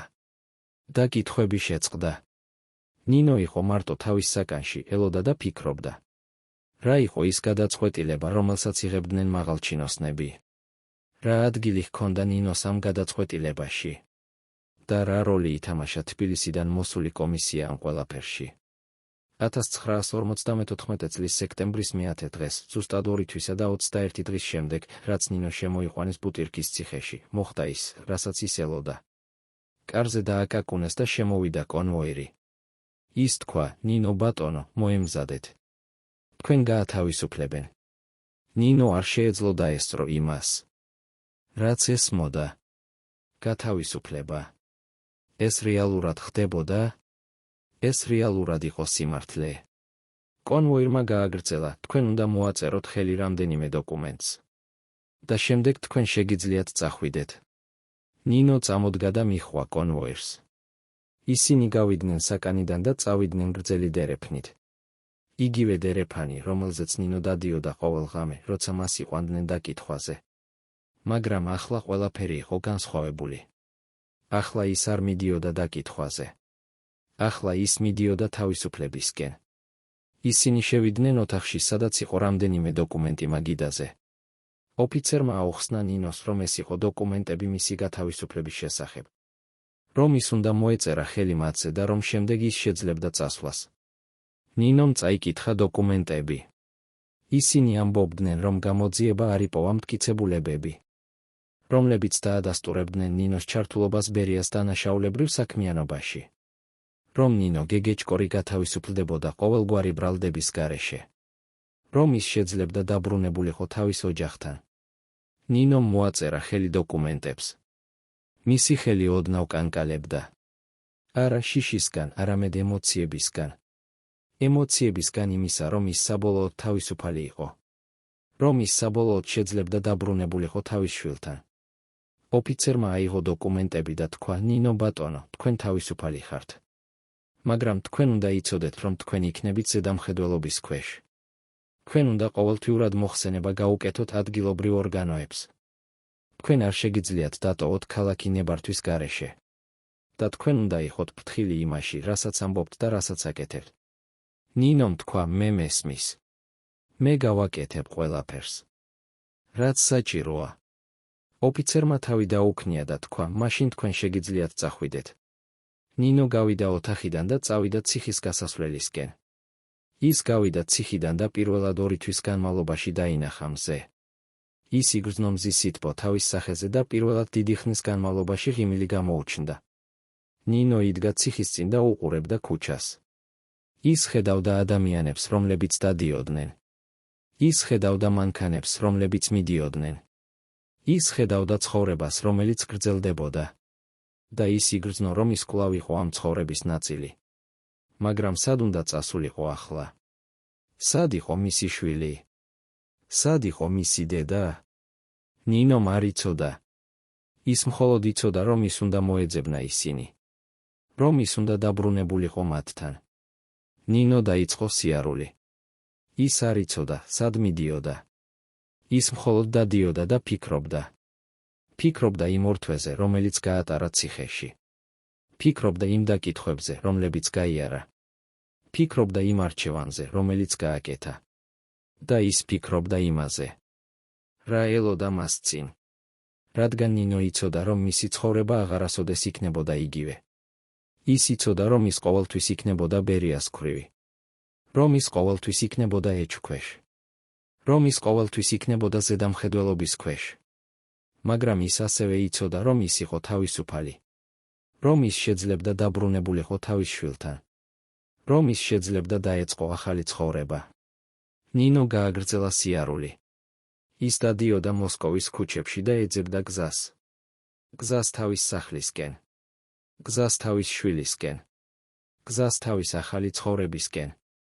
რა იპოვა ნინო, როცა საბოლოოდ მივიდა თავის სახლში? ვინ ელოდა მას იქ? და როგორ შეხვდა მისი შვილი, რომელიც არ ნახა 2 თვის განმავლობაში? როცა ნინო მივიდა თავის ძველ სახლთან, ის დაინახა, რომ ყველაფერი იყო შეცვლილი.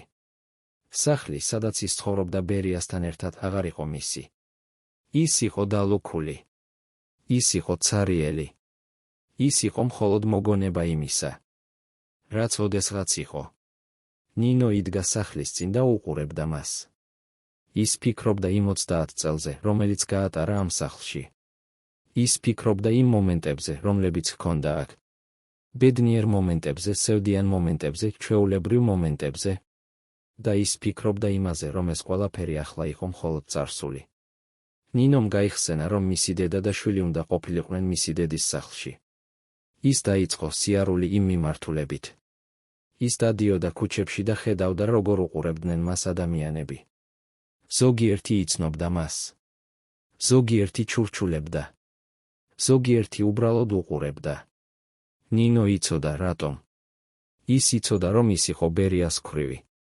რომ ის იყო ცოლი კაცისა, რომელიც დასჯილი იყო როგორც სახალხო მტერი. რომ ის იყო ადამიანი, რომელიც ყოველთვის იქნებოდა ეჭვ ქვეშ. მაგრამ ნინო არ აქცევდა ყურადღებას. ის მხოლოდ დადიოდა და ფიქრობდა თავის შვილზე. ფიქრობდა იმაზე, როგორ შეხვდებოდა მას. ფიქრობდა იმაზე, რას ეტყოდა მას. ფიქრობდა იმაზე, როგორ აუხსნიდა მას ყველაფერს. რაც მოხდა. როცა ნინო მივიდა თავისი დედის სახლთან, ის დაინახა, რომ კარი იყო ღია. ის შევიდა შიგნით და დაიძახა, დედა. სერგო. მისი დედა გამოვიდა ოთახიდან. როცა ის დაინახა ნინო, მისი სახე გაანათა. ის გაიქცა ნინოსკენ და ჩაეხუტა მას. ის ტიროდა და ამბობდა, ნინო, შენ დაბრუნდი. შენ საბოლოოდ დაბრუნდი. ნინო ასევე ტიროდა. ის ეხუტებოდა თავის დედას და ამბობდა, დიახ, დედა, მე დავბრუნდი. მე საბოლოოდ დავბრუნდი. შემდეგ ნინომ ჰკითხა, სად არის სერგო? სად არის ჩემი შვილი? დედამ თქვა, ის არის თავის ოთახში. ის ძალიან ელოდა შენ. ის ყოველ დღეს მეკითხებოდა, როდის დაბრუნდებოდი. ნინო გაიქცა სერგოს ოთახისკენ. ის გახსნა კარი და დაინახა თავისი შვილი, რომელიც იჯდა საწოლზე და კითხულობდა ციგანს. როცა სერგომ დაინახა თავისი დედა, ის წამოხტა და გაიქცა მისკენ. დედა. დაიძახა ის და ჩაეხუტა ნინოს. ნინო ეხუტებოდა თავის შვილს და ტიროდა. ის ტიროდა ბედნიერებისგან. ტიროდა იმისგან, რომ ის საბოლოოდ იყო თავის შვილთან. ტიროდა იმისგან, რომ ის საბოლოოდ შეძლო დაბრუნებულიყო. სერგო ასევე ტიროდა. ის ამბობდა, დედა, მე ძალიან მენატრებოდი. მე ვფიქრობდი, რომ შენ აღარასოდეს დაბრუნდებოდი. ნინომ თქვა, არა, ჩემო ძვირფასო. მე ყოველთვის დაუბრუნდებოდი. მე ყოველთვის დაუბრუნდებოდი შენთან. ისინი იჯდნენ საწოლზე და ეხუტებოდნენ ერთმანეთს. ნინო უყურებდა თავის შვილს და ხედავდა, რომ ის გაიზარდა. რომ ის შეიცვალა. რომ ის გახდა უფრო მოზრდილი, უფრო სერიოზული. სერგომ ჰკითხა, დედა, სად იყავი? რატომ არ მოდიოდი? ნინო ფიქრობდა, როგორ უპასუხოს. როგორ აუხსნას თავის შვილს ყველაფერი, რაც მოხდა. როგორ უთხრას მას სიმართლე, მაგრამ ისე, რომ არ დაეზიანებინა ის. ნინომ თქვა, სერგო, მე უნდა გითხრა რაღაც. რაღაც, რაც შეიძლება იყოს რთული მოსასმენი. მაგრამ მე გინდა, რომ შენ იცოდეს სიმართლე. სერგომ შეხედა თავის დედას და თქვა, მე ვიცი, დედა. მე ვიცი, რომ მამა აღარ არის. მე ვიცი, რომ რაღაც ცუდი მოხდა. ბებიამ მითხრა. ნინო იყო გაკვირვებული. მისი დედა უთხრა სერგოს. როგორ? რა უთხრა მას? სერგომ გააგრძელა, ბებიამ მითხრა, რომ მამა გარდაიცვალა. რომ ის აღარ დაბრუნდება. და რომ შენ იყავი ადგილას, სადაც ადამიანები ცდილობდნენ გაეგოთ რა მოხდა.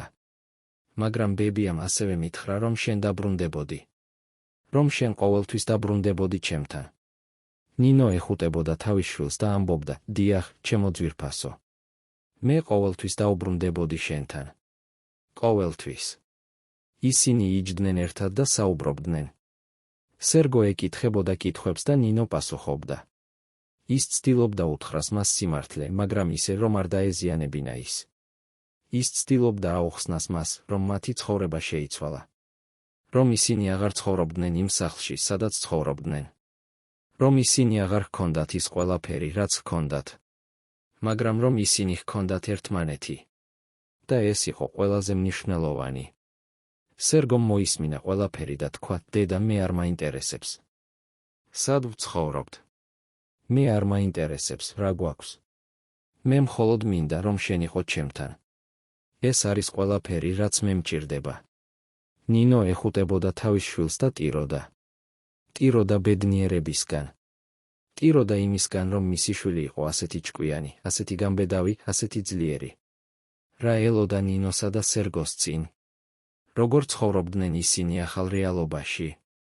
და როგორ გაუმკლავდებოდნენ ისინი იმ გამოწვევებს, რომლებიც მოვიდოდა. ნინოსა და სერგოს ახალი ცხოვრება იყო რთული. ისინი ცხოვრობდნენ ნინოს დედის პატარა ბინაში. ნინოს არ ჰქონდა სამუშაო. ის არ შეეძლო იპოვა სამუშაო, რადგან ყველა იცოდა, ვინ იყო ის. ყველა იცოდა, რომ ის იყო ბერიას ქვრივი. და არავინ სურდა დაეთანხმებინა ის.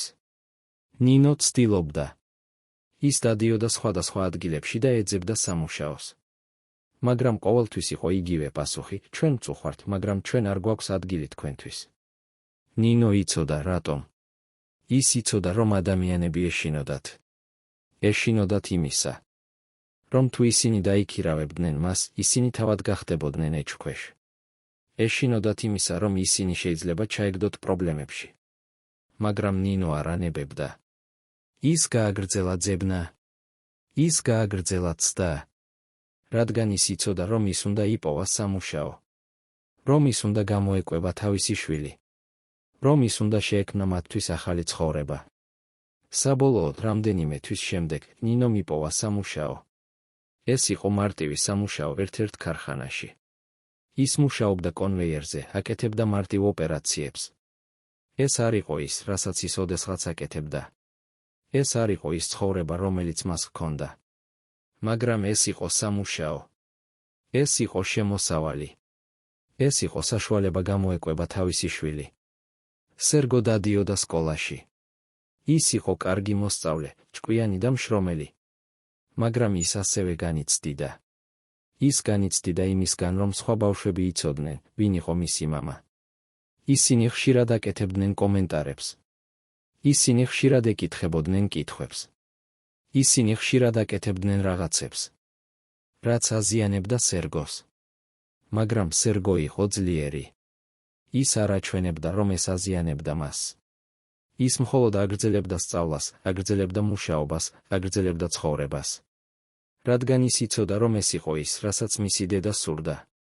ეს იყო ის, რისთვისაც მისი დედა იბრძოდა. ნინო და სერგო ცხოვრობდნენ მშვიდად. ისინი ცხოვრობდნენ მარტივად. ისინი არ ჰქონდათ ბევრი. მაგრამ ჰქონდათ ერთმანეთი. და ეს იყო ყველაზე მნიშვნელოვანი. მაგრამ ნინო ყოველთვის იყო ზედამხედველობის ქვეშ. ყოველთვის ის უნდა მისულიყო ადგილობრივ ორგანოებში და მოხსენება გაეკეთებინა. ის უნდა ეთქვა, სად მუშაობდა, რას აკეთებდა, ვისთან ხვდებოდა. ის უნდა ყოფილიყო ყოველთვის ფრთხილი იმაში, რასაც ამბობდა და რასაც აკეთებდა. ნინო იცოდა, რომ ეს გაგრძელდებოდა მთელი მისი ცხოვრების განმავლობაში. რომ ის ყოველთვის იქნებოდა ბერიას ქვრივი. რომ ის ყოველთვის იქნებოდა ეჭქვეშ. რომ ის ყოველთვის იქნებოდა ზედამხედველობის ქვეშ. მაგრამ ნინო არ ინანებდა. ის არ ინანებდა იმ არჩევანს, რომელიც გააკეთა. ის არ ინანებდა იმას, რომ დაქორწინდა ბერიაზე. ის არ ინანებდა იმ 30 წელს, რომელიც გაატარა მასთან ერთად. რადგან ის იცოდა, რომ ის 30 წელი იყო ნაწილი მისი ცხოვრებისა. ნაწილი იმისა, ვინც ის იყო. წლები გადიოდა. ნინო და სერგო აგრძელებდნენ ცხოვრებას. ისინი აგრძელებდნენ ბრძოლას. ისინი აგრძელებდნენ იმედის ქონას. რადგან ისინი იცოდნენ, რომ ცხოვრება გრძელდებოდა. რომ ყოველთვის იყო ახალი დღე. რომ ყოველთვის იყო ახალი შესაძლებლობა. ნინო არასოდეს არ ისაუბრა საჯაროდ იმაზე, რაც მოხდა ბუტირკის ციხეში. ის არასოდეს არ ისაუბრა იმ დაკითხვებზე, რომლებიც გაიარა. ის არასოდეს არ ისაუბრა იმ არჩევანზე, რომელიც გააკეთა. ის მხოლოდ ცხოვრობდა თავის ცხოვრებას და ზრდიდა თავის შვილს. მაგრამ ისინი, ვინც იცნობდა მას, ამბობდნენ, რომ ნინო იყო ძლიერი ქალი. ქალი, რომელმაც გაიარა ბევრი. ქალი, რომელმაც დაკარგა ბევრი. მაგრამ ქალი, რომელმაც არასოდეს არ დაკარგა თავისი ღირსება. არასოდეს არ დაკარგა თავისი პატიოსნება. არასოდეს არ დაკარგა თავისი ერთგულება იმის მიმართ, რაც მას სჯეროდა. რა იყო ნინოს საბოლოო მოგონებები იმ დროის შესახებ? როგორ ახსოვდა მას ის ერთი წელი, რომელიც შეცვალა მისი ცხოვრება სამუდამოდ? და რა გაკვეთილები ისწავლა მან იმ გამოცდილებიდან, რომელიც გაიარა? დოკუმენტები, რომლებიც ინახება მოსკოვის არქივებში, აჩვენებენ, რომ ნინო გეგეჭკორი გაატარა ზუსტად 2 თვე და 21 დღე ბუტირკის ციხეში. ამ დროის განმავლობაში ის გაიარა 32 დაკითხვა. ყოველი დაკითხვა გრძელდებოდა საშუალოდ 6 საათს. ეს ნიშნავს, რომ ნინო გაატარა დაახლოებით 192 საათი დაკითხვებზე. მაგრამ ციფრები არ ასახავენ რეალობას. ისინი არ ასახავენ იმ ტკივილს, რომელიც ნინომ განიცადა. ისინი არ ასახავენ იმ შიშს, რომელიც მას ჰქონდა თავისი შვილის გამო. ისინი არ ასახავენ იმ ძალას, რომელიც მას დასჭირდა, რომ გაეგრძელებინა. ნინო გეგეჭკორი გარდაიცვალა 1958 წელს, 44 წლის ასაკში. ის გარდაიცვალა მშვიდად, თავის შვილთან ერთად. ის გარდაიცვალა იმ ცოდნით, რომ ის გააკეთა ყველაფერი, რაც შეეძლო. რომ ის იყო ერთგული თავისი პრინციპების მიმართ. რომ ის არასოდეს არ ღალატობდა იმას, რაც მას სჯეროდა. მისი შვილი, სერგო ბერია, გახდა ცნობილი მეცნიერი. ის მუშაობდა რადიოტექნიკის სფეროში და გახდა ერთ-ერთი წამყვანი სპეციალისტი საბჭოთა კავშირში. ის არასოდეს არ ისაუბრა საჯაროდ თავისი მამის შესახებ. ის არასოდეს არ ისაუბრა იმაზე, რაც მოხდა მის ოჯახს. ის მხოლოდ ცხოვრობდა თავის ცხოვრებას და აკეთებდა თავის სამუშაოს. მაგრამ ისინი, ვინც იცნობდა მას, ამბობდნენ, რომ სერგო ყოველთვის ახსოვდა თავისი დედა. ყოველთვის ახსოვდა ის ძალა, რომელიც მას ჰქონდა. ყოველთვის ახსოვდა ის ერთგულება, რომელიც მას ჰქონდა. ყოველთვის ახსოვდა ის სიყვარული, რომელიც მას ჰქონდა თავისი შვილის მიმართ. ნინო გეგეჭკორის ისტორია არის ისტორია ძალის შესახებ. ძალის შესახებ, რომელიც ქალს შეიძლება ჰქონდეს. ძალის შესახებ, რომელიც დედას შეიძლება ჰქონდეს. ძალის შესახებ, რომელიც ადამიანს შეიძლება ჰქონდეს, როცა ის რჩება ერთგული თავისი პრინციპების მიმართ. ეს არის ისტორია იმის შესახებ, რომ ზოგჯერ ყველაზე რთული არჩევანი არის სწორი არჩევანი. რომ ზოგჯერ ყველაზე რთული გზა არის სწორი გზა. რომ ზოგჯერ ყველაზე რთული გადაწყვეტილება არის სწორი გადაწყვეტილება. ნინო გეგეჭკორი არ იყო გმირი. ის არ იყო წმინდანი. ის იყო უბრალოდ ქალი, რომელმაც გააკეთა არჩევანი. არჩევანი დარჩენილიყო ერთგული იმის მიმართ, რაც მას სჯეროდა. არჩევანი დაეცვა თავისი ღირსება. არჩევანი იბრძოლა თავისი შვილისთვის. და ეს არჩევანი, ეს 1 წელი ბუტირკის ციხეში, ეს 2 თვე და 21 დღე დაკითხვებზე, ეს ყველაფერი გახდა ნაწილი მისი ისტორიისა. ნაწილი იმისა, ვინც ის იყო. ნაწილი იმისა, რისთვისაც ის იბრძოდა. დღეს, როცა ჩვენ ვუყურებთ უკან იმ დროს, ჩვენ ვხედავთ ისტორიას. ვხედავთ ფაქტებს. ვხედავთ დოკუმენტებს. მაგრამ ჩვენ ასევე უნდა ვხედავდეთ ადამიანებს. ადამიანებს, რომლებმაც გაიარეს ეს ყველაფერი. ადამიანებს, რომლებმაც გააკეთეს არჩევანი. ადამიანებს, რომლებმაც იბრძოლეს. ნინო გეგეჭკორი იყო ერთ-ერთი ასეთი ადამიანი. და მისი ისტორია არის ისტორია, რომელიც უნდა ახსოვდეს. არა იმიტომ, რომ ის იყო ბერიას ცოლი. არამედ იმიტომ, რომ ის იყო ქალი, რომელმაც აჩვენა, რას ნიშნავს ძალა. რას ნიშნავს ერთგულება. რას ნიშნავს ღირსება. რა იქნებოდა, რომ ნინომ გააკეთა სხვა არჩევანი. რა იქნებოდა, რომ ის თანამშრომლობდა გამომძიებლებთან. რა იქნებოდა, რომ ის მიეცა მათ ინფორმაცია, რომელსაც ისინი ეძებდნენ? ჩვენ არასოდეს არ ვიცოდით. მაგრამ ჩვენ ვიცით ერთი, ნინო გააკეთა არჩევანი, რომელიც მას სჯეროდა, რომ იყოს სწორი. და ის რჩებოდა ერთგული ამ არჩევანის მიმართ მთელი თავისი ცხოვრების განმავლობაში. ეს არის გაკვეთილი, რომელიც ჩვენ ყველამ უნდა ვისწავლოთ. გაკვეთილი იმის შესახებ, რომ ზოგჯერ ყველაზე მნიშვნელოვანი არ არის ის, რასაც სხვები ფიქრობენ ჩვენზე. ყველაზე მნიშვნელოვანი არის ის, რასაც ჩვენ თავად ვფიქრობთ ჩვენს თავზე. ყველაზე მნიშვნელოვანი არის ის, რომ ჩვენ ვრჩებით ერთგულები ჩვენი პრინციპების მიმართ. ნინო გეგეჭკორის ისტორია დასრულდა. მაგრამ მისი მემკვიდრეობა გრძელდება. მემკვიდრეობა ძალისა, ერთგულებისა და ღირსებისა. მემკვიდრეობა, რომელიც ჩვენ ყველამ უნდა ვიხსენოთ და ვაფასოთ. არქივებში, რომლებიც გაიხსნა 1991 წელს. აღმოჩნდა დოკუმენტები, რომლებიც ცვლიან ყველაფერს, რასაც ჩვენ ვიცოდით ნინო გეგეჭკორის საქმეზე. ეს დოკუმენტები აჩვენებენ, რომ ნინოს საქმე იყო განსაკუთრებული. რომ მასზე პირადად აკონტროლებდნენ უმაღლესი ხელისუფლება. რომ ყოველი დაკითხვის ოქმი იგზავნებოდა პირდაპირ კრემლში. რატომ? რატომ იყო ნინოს საქმე ასეთი მნიშვნელოვანი? რა იცოდა ის, რაც იმდენად საშიში იყო ახალი ხელისუფლებისთვის? პასუხი მდგომარეობს არა იმაში, რაც ნინო იცოდა ბერიას პოლიტიკური საქმიანობის შესახებ. პასუხი მდგომარეობს იმაში, რაც ის იცოდა კრემლში და ცხოვრების შესახებ. რადგან ნინო არ იყო უბრალოდ ბერიას ცოლი.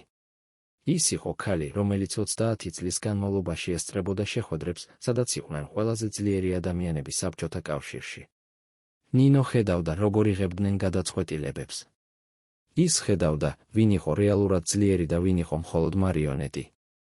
ის ხედავდა, როგორ იყოფოდა ძალაუფლება. ის ხედავდა, ვინ ვისზე ჰქონდა გავლენა. და ეს ცოდნა იყო საშიში. დოკუმენტებში არის ერთი საინტერესო დეტალი.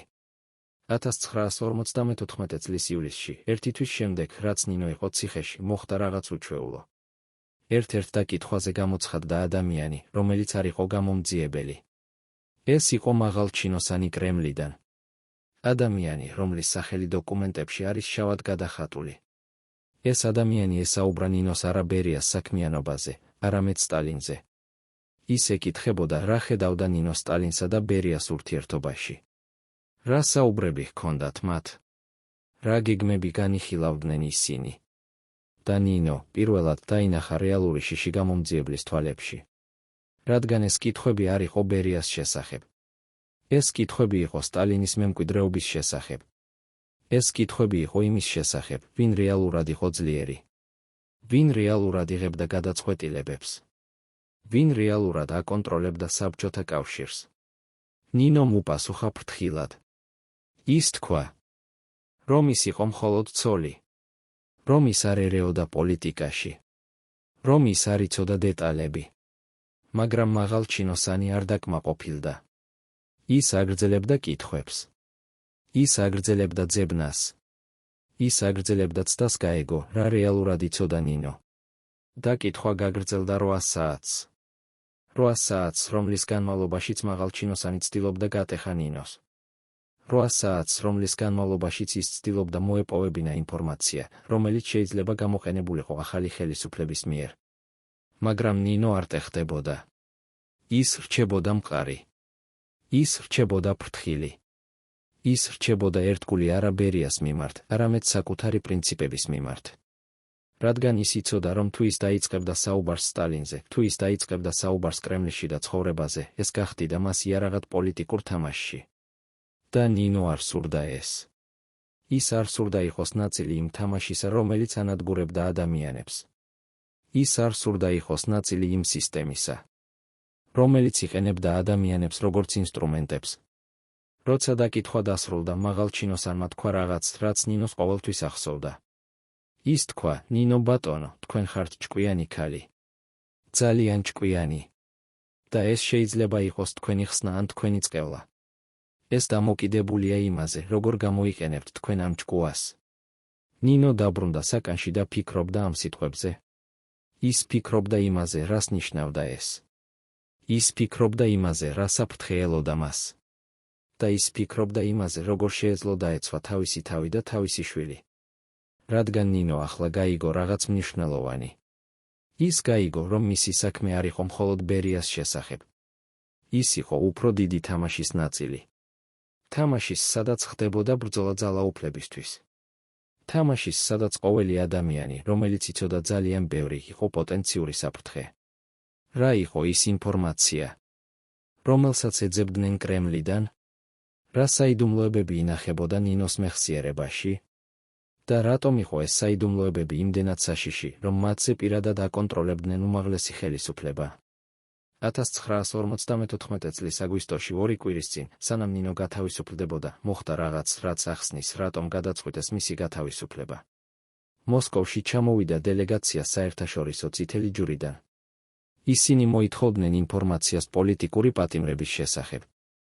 ისინი მოითხოვდნენ წვდომას ციხეებში.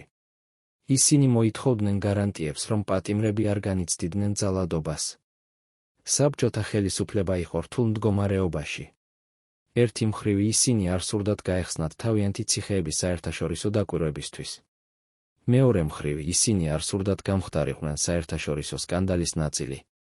და ამიტომ ისინი გადაწყვიტეს გაათავისუფლონ ზოგიერთი პატიმარი.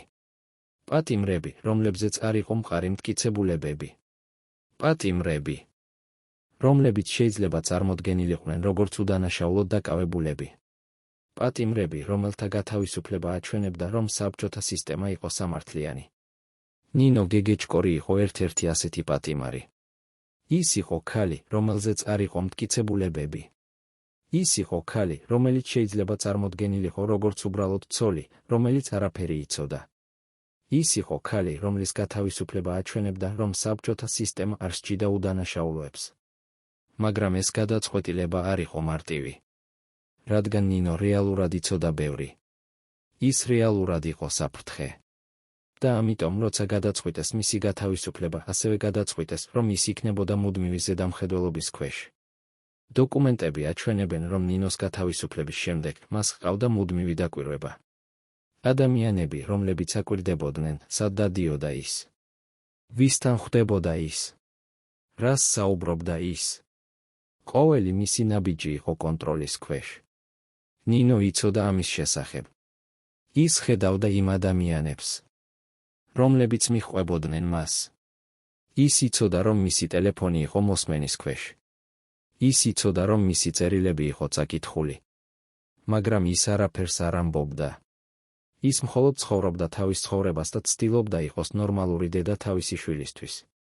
მაგრამ ეს იყო რთული. ძალიან რთული.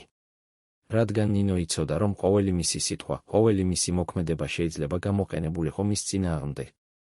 ის იცოდა, რომ ის უნდა ყოფილიყო ყოველთვის ფრთხილი. ყოველთვის ფხიზელი. ყოველთვის კონტროლის ქვეშ. წლები გადიოდა. ნინო აგრძელებდა მუშაობას ქარხანაში. ის აგრძელებდა ცხოვრებას თავისი დედის ბინაში. ის აგრძელებდა ზრდას თავისი შვილისა. მაგრამ ის ყოველთვის იყო ზედამხედველობის ქვეშ. 1958 წელს 4 წლის შემდეგ, რაც ნინო გათავისუფლდა ციხიდან, მოხდა რაღაც. რამაც შეცვალა მისი ცხოვრება. სტალინი გარდაიცვალა. და მისი გარდაცვალების შემდეგ დაიწყო ცვლილებები საბჭოთა კავშირში. ხრუშჩოვი მოვიდა ხელისუფლებაში. ის დაიწყო დესტალინიზაცია. ის დაიწყო რეაბილიტაცია იმ ადამიანებისა, რომლებიც იყვნენ უსამართლოდ დასჯილები. ის დაიწყო გახსნა არქივებისა და გამოძიება იმისა, რა რეალურად ხდებოდა სტალინის დროს. ნინო ელოდა. ის ელოდა, რომ შეიძლება მოვიდოდა დრო, როცა ის შეძლებდა ესაუბრა სიმართლეს. როცა ის შეძლებდა ეთქვა, რა რეალურად ხდებოდა. როცა ის შეძლებდა დაეცვა თავისი ქმრის მეხსიერება. მაგრამ ეს დრო არასოდეს არ მოვიდა. რადგან ხრუშჩოვი მიუხედავად იმისა, რომ ის აკრიტიკებდა სტალინს, არ სურდა გახსნა ყველა საიდუმლოება. ის არ სურდა გამოეძია ყველა დანაშაული. ის არ სურდა დაენახა ყველა სიმართლე. და ამიტომ ბერიას საქმე დარჩა დახურული. ამიტომ ნინოს საქმე დარჩა დახურული. ამიტომ ყველა ის საიდუმლოება, რომელიც ნინო იცოდა, დარჩა საიდუმლოება. ნინო გააგრძელა ცხოვრება. ის გააგრძელა მუშაობა. ის გააგრძელა ზრდა თავისი შვილისა. მაგრამ ის არასოდეს არ დაივიწყა იმას, რაც მოხდა. ის არასოდეს არ დაივიწყა იმ ერთ წელს, რომელიც შეცვალა მისი ცხოვრება. ის არასოდეს არ დაივიწყა იმ არჩევანს, რომელიც გააკეთა. რა იყო ის საიდუმლოებები, რომლებიც ნინო წაიღო თავისთან ერთად? რა იყო ის ინფორმაცია, რომელიც ის არასოდეს არ გაუზიარა არავის? და რატომ გადაწყვიტა ის, რომ ეს საიდუმლოებები უნდა დარჩენილიყო საიდუმლოებები? 1991 წელს, როცა გაიხსნა საბჭოთა არქივები, ისტორიკოსები იპოვეს რაღაც საინტერესო. ნინო გეგეჭკორის საქმეში იყო 53 გვერდი, რომლებიც ჯერ კიდევ იყო დალუქული. ეს გვერდები იყო მონიშნული როგორც სპეციალური მნიშვნელობის დოკუმენტები. დოკუმენტები, რომლებზეც წვდომა ჰქონდა მხოლოდ უმაღლეს ხელისუფლებას. რა იყო იმ გვერდებში? რა ინფორმაცია იყო იმდენად საშიში, რომ ის უნდა დარჩენილიყო დალუქული თუნდაც 90 წლის შემდეგ? ისტორიკოსები, რომლებმაც შეძლეს წაეკითხათ ზოგიერთი ამ დოკუმენტებიდან, ამბობენ, რომ ისინი შეიცავდნენ ინფორმაციას არა ბერიას შესახებ, არამედ სტალინის შესახებ. ინფორმაციას იმის შესახებ, როგორ რეალურად მიიღებოდა გადაწყვეტილებები კრემლში. ინფორმაციას იმის შესახებ, ვინ რეალურად იყო ძლიერი. ინფორმაციას იმის შესახებ, რა რეალურად ხდებოდა იმ შეხვედრებზე, სადაც ნინო ესწრებოდა. ეს ინფორმაცია იყო საშიში.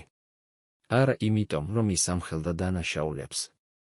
არამედ იმიტომ, რომ ის ამხელდა სისტემას. სისტემას, რომელიც იყო დაფუძნებული შიშზე, კონტროლზე და ძალადობაზე. სისტემას, რომელიც იყენებდა ადამიანებს როგორც ინსტრუმენტებს. და ეს სისტემა, მიუხედავად იმისა, რომ სტალინი გარდაიცვალა, ჯერ კიდევ არსებობდა. ის ჯერ კიდევ იყო ძლიერი. ის ჯერ კიდევ აკონტროლებდა საბჭოთა კავშირს. და ამიტომ ეს ინფორმაცია უნდა დარჩენილიყო დალუქული. მაგრამ რატომ არ განადგურეს ეს დოკუმენტები? რატომ დატოვეს ისინი არქივებში თუნდაც დალუქული? პასუხი არის მარტივი, რადგან ისინი შეიძლება დასჭირდებოდათ. შეიძლება დასჭირდებოდათ როგორც იარაღი პოლიტიკურ ბრძოლაში. შეიძლება დასჭირდებოდათ როგორც მტკიცებულება იმისა, რომ ვიღაც იყო ჩართული რაღაცაში. შეიძლება დასჭირდებოდათ როგორც საშუალება კონტროლისთვის. და ამიტომ ეს დოკუმენტები დარჩა. დარჩა დალუქული, დარჩა საიდუმლო, დარჩა როგორც მოგონება იმისა, რაც ოდესღაც იყო. ნინო გეგეჭკორი არასოდეს არ იცოდა, რომ ეს დოკუმენტები არსებობდა. ის არასოდეს არ იცოდა, რომ მისი სიტყვები, მისი პასუხები, მისი მოგონებები იყო ჩაწერილი და დალუქული. ის მხოლოდ იცოდა, რომ ის გააკეთა არჩევანი. არჩევანი ჩუმად ყოფნისა. არჩევანი დაცვისა თავისი ღირსებისა. არჩევანი ერთგულებისა თავისი პრინციპების მიმართ. და ეს არჩევანი, ეს ერთი წელი ბუტირკის ციხეში, ეს 53 დალუქული გვერდი, ეს ყველაფერი გახდა ნაწილი ისტორიისა. ისტორიისა, რომელიც ჯერ კიდევ არ არის სრულად ნათქვამი. ისტორიისა, რომელიც ჯერ კიდევ ელოდება თავის დროს. დღეს, როცა ჩვენ ვცდილობთ გავიგოთ, რა რეალურად ხდებოდა იმ დროს, ჩვენ ვაწყდებით პრობლემას. პრობლემას იმისა, რომ ბევრი დოკუმენტი ჯერ კიდევ არის დალუქული. პრობლემას იმისა, რომ ბევრი მოწმე უკვე გარდაიცვალა. პრობლემას იმისა, რომ ბევრი სიმართლე ჯერ კიდევ არის დამალული. მაგრამ ჩვენ ასევე ვიცით ერთი, ადამიანები, როგორიც იყო ნინო გეგეჭკორი, არსებობდნენ. ადამიანები, რომლებმაც გააკეთეს არჩევანი. ადამიანები, რომლებმაც იბრძოლეს. ადამიანები, რომლებმაც დაიცვეს თავიანთი ღირსება. და ეს არის ის, რაც ჩვენ უნდა ვიხსენოთ. არა დოკუმენტები. არა ციფრები. არა ფაქტები. არამედ ადამიანები. ადამიანები, რომლებმაც გაიარეს ეს ყველაფერი. ადამიანები, რომლებმაც გადარჩნენ. ადამიანები, რომლებმაც დატოვეს მემკვიდრეობა. ნინო გეგეჭკორის მემკვიდრეობა არის მემკვიდრეობა ძალისა. ძალისა, რომელიც არ მოდის ძალადობიდან. ძალისა, რომელიც მოდის პრინციპებიდან. ძალისა, რომელიც მოდის ერთგულებიდან იმის მიმართ, რაც სწორია. და ეს ძალა არის ის, რაც ჩვენ ყველამ უნდა ვისწავლოთ. ძალა იმისა, რომ ვიდგეთ ჩვენი პრინციპებისთვის. ძალა იმისა, რომ ვიბრძოლოთ იმისთვის, რაც სწორია. ძალა იმისა, რომ არ დავნებდეთ, როცა ყველაფერი ჩანს უიმედოდ. ნინო გეგეჭკორის ისტორია არის ისტორია ერთი წლის შესახებ. ერთი წლის, რომელმაც შეცვალა ერთი ქალის ცხოვრება. მაგრამ ეს ასევე არის ისტორია იმის შესახებ, როგორ ერთმა ქალმა შეცვალა ისტორია. როგორ ერთმა ქალმა აჩვენა, რას ნიშნავს ძალა. როგორ ერთმა ქალმა აჩვენა, რას ნიშნავს ღირსება. და ეს არის ის, რაც ჩვენ უნდა ვიხსენოთ. არა იმიტომ, რომ ის იყო ბერიას ცოლი. არამედ იმიტომ, რომ ის იყო ნინო გეგეჭკორი. ქალი, რომელმაც გააკეთა არჩევანი. ქალი, რომელმაც იბრძოლა. ქალი, რომელმაც გაიმარჯვა. დღეს, როცა ჩვენ ვუყურებთ უკან იმ დროს, ჩვენ ვხედავთ ისტორიას, რომელიც სავსეა საიდუმლოებებით. საიდუმლოებებით, რომლებიც ჯერ კიდევ არ არის გახსნილი. საიდუმლოებებით, რომლებიც ჯერ კიდევ ელოდება თავის დროს. ნინო გეგეჭკორის ისტორია არის ერთ-ერთი ასეთი საიდუმლოება. ისტორია ქალისა, რომელმაც გაატარა 1 წელი ბუტირკის ციხეში. ქალისა, რომელმაც გაიარა 32 დაკითხვა. ქალისა, რომელმაც გააკეთა არჩევანი, რომელიც შეცვალა მისი ცხოვრება სამუდამოდ. მაგრამ ეს ასევე არის ისტორია იმისა, რას ნიშნავს იყო ადამიანი. რას ნიშნავს ჰქონდეს პრინციპები. რას ნიშნავს იბრძოლო იმისთვის, რაც სწორია. და ეს არის გაკვეთილი, რომელიც ჩვენ ყველამ უნდა ვისწავლოთ. გაკვეთილი არა ისტორიიდან, არამედ ცხოვრებიდან. გაკვეთილი არა წარსულიდან, არამედ აწმყოდან. გაკვეთილი არა სხვებისგან, არამედ საკუთარი თავიდან. ნინო გეგეჭკორი გარდაიცვალა 1958 წელს. მაგრამ მისი ისტორია ცოცხლობს. ცოცხლობს არა დოკუმენტებში, არამედ გულებში. ცოცხლობს არა არქივებში, არამედ მეხსიერებაში. ცოცხლობს არა წარსულში, არამედ აწმყოში. რადგან ნინო გეგეჭკორის ისტორია არის ჩვენი ისტორია. ისტორია იმისა, როგორ ჩვენ ვირჩევთ. როგორ ჩვენ ვიბრძვით. როგორ ჩვენ ვცხოვრობთ. და ეს არის ის, რაც ჩვენ უნდა ვიხსენოთ. არა ფაქტები. არა თარიღები. არა სახელები. არამედ გაკვეთილები. გაკვეთილები იმისა, რას ნიშნავს იყო ადამიანი. რას ნიშნავს ჰქონდეს ღირსება. რას ნიშნავს იბრძოლო იმისთვის, რაც სწორია. ნინო გეგეჭკორი, 1 წელი ბუტირკის ციხეში. 1 წელი, რომელმაც შეცვალა 1 ცხოვრება. მაგრამ ასევე 1 წელი, რომელმაც აჩვენა მთელ მსოფლიოს, რას ნიშნავს ძალა. რას ნიშნავს ერთგულება. რას ნიშნავს ღირსება. და ეს არის მემკვიდრეობა, რომელიც ჩვენ ყველამ უნდა ვიხსენოთ და ვაფასოთ. 1958 წლის შემდეგ ნინო გეგეჭკორის ცხოვრება შევიდა ახალ ფაზაში. სტალინის გარდაცვალების შემდეგ ქვეყანაში დაიწყო ცვლილებები. ხალხი იწყებდა საუბარს იმაზე, რაც ადრე იყო აკრძალული. ხალხი იწყებდა კითხვების დასმას. ხალხი იწყებდა ძებნას სიმართლისა. მაგრამ ნინო რჩებოდა ჩუმად. ის არ საუბრობდა ჟურნალისტებთან. ის არ იძლეოდა ინტერვიუებს. ის არ წერდა მემუარებს. ის მხოლოდ ცხოვრობდა თავის მშვიდ ცხოვრებას და ზრდიდა თავის შვილს. ადამიანები ხშირად ეკითხებოდნენ მას, რატომ? რატომ არ ამბობდა ის სიმართლეს? რატომ არ იცავდა ის თავისი ქმრის მეხსიერებას? რატომ არ ებრძოდა ის იმ ბრალდებებს, რომლებიც წამოეყენა ბერიას? ნინოს პასუხი ყოველთვის იყო იგივე, რადგან სიმართლე არ არის ის, რასაც ადამიანები ამბობენ. სიმართლე არის ის, რასაც ადამიანები იცნობენ თავიანთ გულში. და ჩემი გული იცის სიმართლე. ეს არის საკმარისი ჩემთვის. ეს პასუხი აბნევდა ადამიანებს.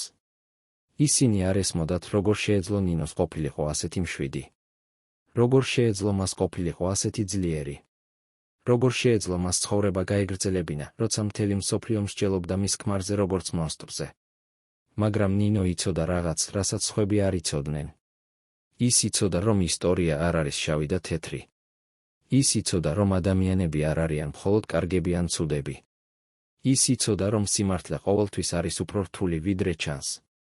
1961 წელს ხრუშჩოვმა გამართა ცნობილი მოხსენება, სადაც ის აკრიტიკებდა სტალინს. ეს მოხსენება შეცვალა საბჭოთა კავშირი. ადამიანები დაიწყა საუბარს იმაზე, რაც ადრე იყო აკრძალული. დაიწყეს კითხვების დასმა. დაიწყეს ძებნა სიმართლისა. ნინოს ელოდნენ, რომ ის ესაუბრა. ელოდნენ, რომ ის მოგვითხრობდა თავის ისტორიას. მაგრამ ნინო კვლავ რჩებოდა ჩუმად. რადგან ის იცოდა, რომ მისი ისტორია არ იყო მხოლოდ მისი. ის იყო ისტორია ათასობით ადამიანისა, რომლებიც განიცადეს იგივე. ის იყო ისტორია მთელი ერისა, რომელიც გაიარა რთული დროები. და ნინო არ სურდა, რომ მისი ისტორია გამოყენებულიყო პოლიტიკური თამაშებისთვის. არ სურდა, რომ მისი სიტყვები გამოყენებულიყო იმისთვის, რომ ვიღაც დაესჯა ან ვიღაც გამართლებულიყო. ის მხოლოდ სურდა, რომ ის ცხოვრობდა თავის ცხოვრებას და იყო მშვიდობაში. სერგო ბერია იზრდებოდა. ის გახდა ჭკვიანი, განათლებული ახალგაზრდა კაცი. ის სწავლობდა მოსკოვის საუკეთესო უნივერსიტეტში და გამოირჩეოდა თავისი ნიჭით. მაგრამ ის ასევე ატარებდა ტვირთს თავისი გვარისა. ტვირთს იმისა, რომ ის იყო ბერიას შვილი. ნინო ხედავდა, როგორ განიცდიდა მისი შვილი. როგორ ცდილობდა ის დაემტკიცებინა, რომ ის არ იყო თავისი მამა.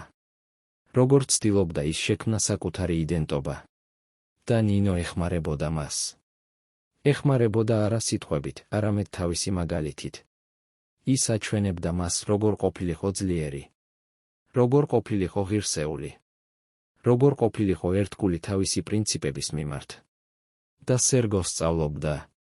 სწავლობდა არა წიგნებიდან, არამედ თავისი დედისგან. 1965 წელს სერგომ დაასრულა უნივერსიტეტი და დაიწყო მუშაობა რადიოტექნიკის ინსტიტუტში. ის გახდა წარმატებული მეცნიერი და მალე მიიღო აღიარება თავისი სამუშაოსთვის. მაგრამ ის არასოდეს არ დაივიწყა, ვინ ასწავლა მას ყველაზე მნიშვნელოვანი გაკვეთილები. ნინო უყურებდა თავის შვილს და გრძნობდა სიამაყეს. სიამაყეს არა იმისთვის, რომ ის იყო წარმატებული.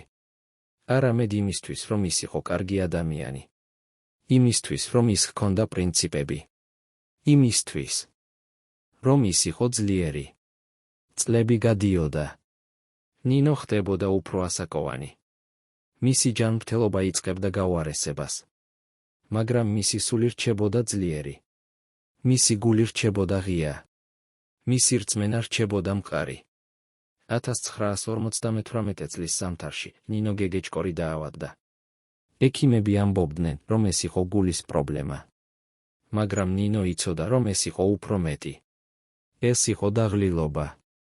დაღლილობა იმ ბრძოლისგან, რომელიც მან გაიარა მთელი თავისი ცხოვრების განმავლობაში. სერგო იყო მასთან ყოველ დღეს. ის ულიდა მას, ზრუნავდა მასზე, ეხმარებოდა მას. და ნინო იყო მადლიერი. მადლიერი არა მხოლოდ იმისთვის, რომ მისი შვილი იყო მასთან. არამედ იმისთვის, რომ მან შეძლო ეზარდა ასეთი შვილი. ერთ დღეს, როცა სერგო იჯდა მის გვერდით, ნინომ თქვა რაღაც, რაც ის არასოდეს არ უთქვამს. ის თქვა, სერგო, მე მინდა, რომ შენ იცოდე რაღაც. მე არასოდეს არ ვინანე იმ არჩევანზე, რომელიც გავაკეთე. არასოდეს არ ვინანე იმ ცხოვრებაზე, რომელიც მქონდა. რადგან ეს ცხოვრება მომცა შენ. და შენ ხარ ყველაზე კარგი, რაც ოდესმე მომხდარა. სერგო ტიროდა. ის ეხუტებოდა თავის დედას და ამბობდა, დედა, შენ ხარ ყველაზე ძლიერი ადამიანი, რომელიც მე ოდესმე შემხვედრია. შენ ასწავლე მე, რას ნიშნავს იყო ადამიანი. რას ნიშნავს ჰქონდეს პრინციპები. რას ნიშნავს იბრძოლო იმისთვის, რაც სწორია. ნინო ღიმილობდა. ეს იყო მშვიდი, ბედნიერი ღიმილი. ღიმილი ადამიანისა, რომელმაც იცოდა, რომ მან გააკეთა ყველაფერი, რაც შეეძლო. რომელმაც იცოდა, რომ მისი ცხოვრება არ იყო უაზრო. რომელმაც იცოდა, რომ მან დატოვა რაღაც მნიშვნელოვანი. 1958 წლის თებერვლის მე-14 დღეს ნინო გეგეჭკორი გარდაიცვალა. ის გარდაიცვალა მშვიდად, თავისი შვილის ხელში. ის გარდაიცვალა იმ ცოდნით, რომ მან გააკეთა ყველაფერი, რაც შეეძლო. რომ მან იცხოვრა ღირსეულად. რომ მან დატოვა მემკვიდრეობა. დაკრძალვაზე მოვიდა მცირე ჯგუფი ადამიანებისა. ძველი მეგობრები, ნათესავები, კოლეგები. ისინი ყველანი ამბობდნენ იგივეს, ნინო იყო განსაკუთრებული ქალი. ქალი, რომელმაც აჩვენა, რას ნიშნავს ძალა. რას ნიშნავს ღირსება. რას ნიშნავს ერთგულება. სერგო იდგა თავისი დედის საფლავთან და ფიქრობდა. ფიქრობდა იმ ყველაფერზე, რაც მისი დედა ასწავლა მას. ფიქრობდა იმ ძალაზე, რომელიც მას ჰქონდა. ფიქრობდა იმ მემკვიდრეობაზე, რომელიც მან დატოვა. და ის გადაწყვიტა, რომ ის გააგრძელებდა ამ მემკვიდრეობას. რომ ის იცხოვრებდა ისე, როგორც მისი დედა ასწავლა მას. რომ ის იქნებოდა ძლიერი, ღირსეული, ერთგული თავისი პრინციპების მიმართ. დღეს 1958 წლიდან ბევრი წელი გავიდა. ნინო გეგეჭკორის ისტორია თითქმის დავიწყებულია. მცირე ჯგუფი ისტორიკოსების გარდა ცოტა ვინმე იცის მისი სახელი.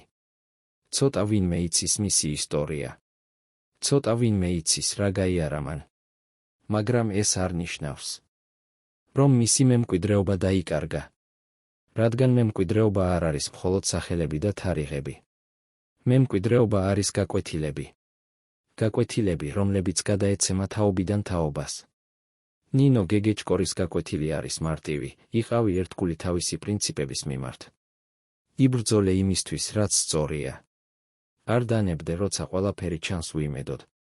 ეს გაკვეთილი აქტუალურია დღესაც. აქტუალურია არა მხოლოდ იმათთვის, ვინც ცხოვრობს ავტორიტარულ რეჟიმებში. არამედ ყველასთვის, ვინც აწყდება რთულ არჩევანს. ყველასთვის, ვინც უნდა გადაწყვიტოს, რა არის უფრო მნიშვნელოვანი, პრინციპები თუ კომფორტი. ნინო გეგეჭკორი არჩია პრინციპები. ის არჩია ღირსება. ის არჩია ერთგულება. და ეს არჩევანი ღირდა. ღირდა არა იმიტომ, რომ მან მიიღო რაიმე ჯილდო. არამედ იმიტომ, რომ მან შეძლო ეცხოვრა ისე, როგორც მას სჯეროდა, რომ იყოს სწორი.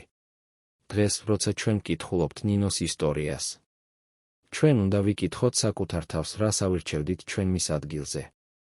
როგორ მოვიქცეოდით ჩვენ იმ სიტუაციაში? რა პრინციპები გვაქვს ჩვენ, რომლებიც ჩვენ არ დავთმობდით? ეს კითხვები არის რთული. მაგრამ ისინი არის მნიშვნელოვანი. რადგან ისინი გვეხმარებიან გავიგოთ, ვინ ვართ ჩვენ. რა გვჯერა ჩვენ. რისთვის ვართ ჩვენ მზად ვიბრძოლოთ.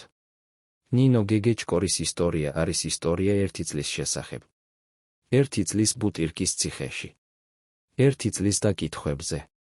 ერთი წლის ბრძოლაზე. მაგრამ ეს ასევე არის ისტორია მთელი ცხოვრების შესახებ. ცხოვრების, რომელიც იყო ძნელი. ცხოვრების, რომელიც იყო რთული. ცხოვრების, რომელიც იყო სავსე გამოწვევებით. მაგრამ ეს ასევე იყო ცხოვრება, რომელიც იყო ღირსეული. ცხოვრება, რომელიც იყო მნიშვნელოვანი. ცხოვრება, რომელმაც დატოვა კვალი. და ეს კვალი არის ის, რაც ჩვენ უნდა მივხვდეთ. არა იმიტომ, რომ ჩვენ უნდა გავიმეოროთ ნინოს არჩევანი. არამედ იმიტომ, რომ ჩვენ უნდა ვისწავლოთ მისი გაკვეთილები. გაკვეთილები იმისა, რომ პრინციპები არის მნიშვნელოვანი. რომ ღირსება არის მნიშვნელოვანი. რომ ერთგულება არის მნიშვნელოვანი. ნინო გეგეჭკორი, ერთი წელი ბუტირკის ციხეში. ერთი წელი, რომელმაც შეცვალა ერთი ცხოვრება. მაგრამ ასევე ერთი წელი, რომელმაც დატოვა მემკვიდრეობა. მემკვიდრეობა, რომელიც ცოცხლობს დღესაც. და ეს მემკვიდრეობა არის ის, რაც ჩვენ ყველამ უნდა ვიხსენოთ, ვაფასოთ და გავაგრძელოთ.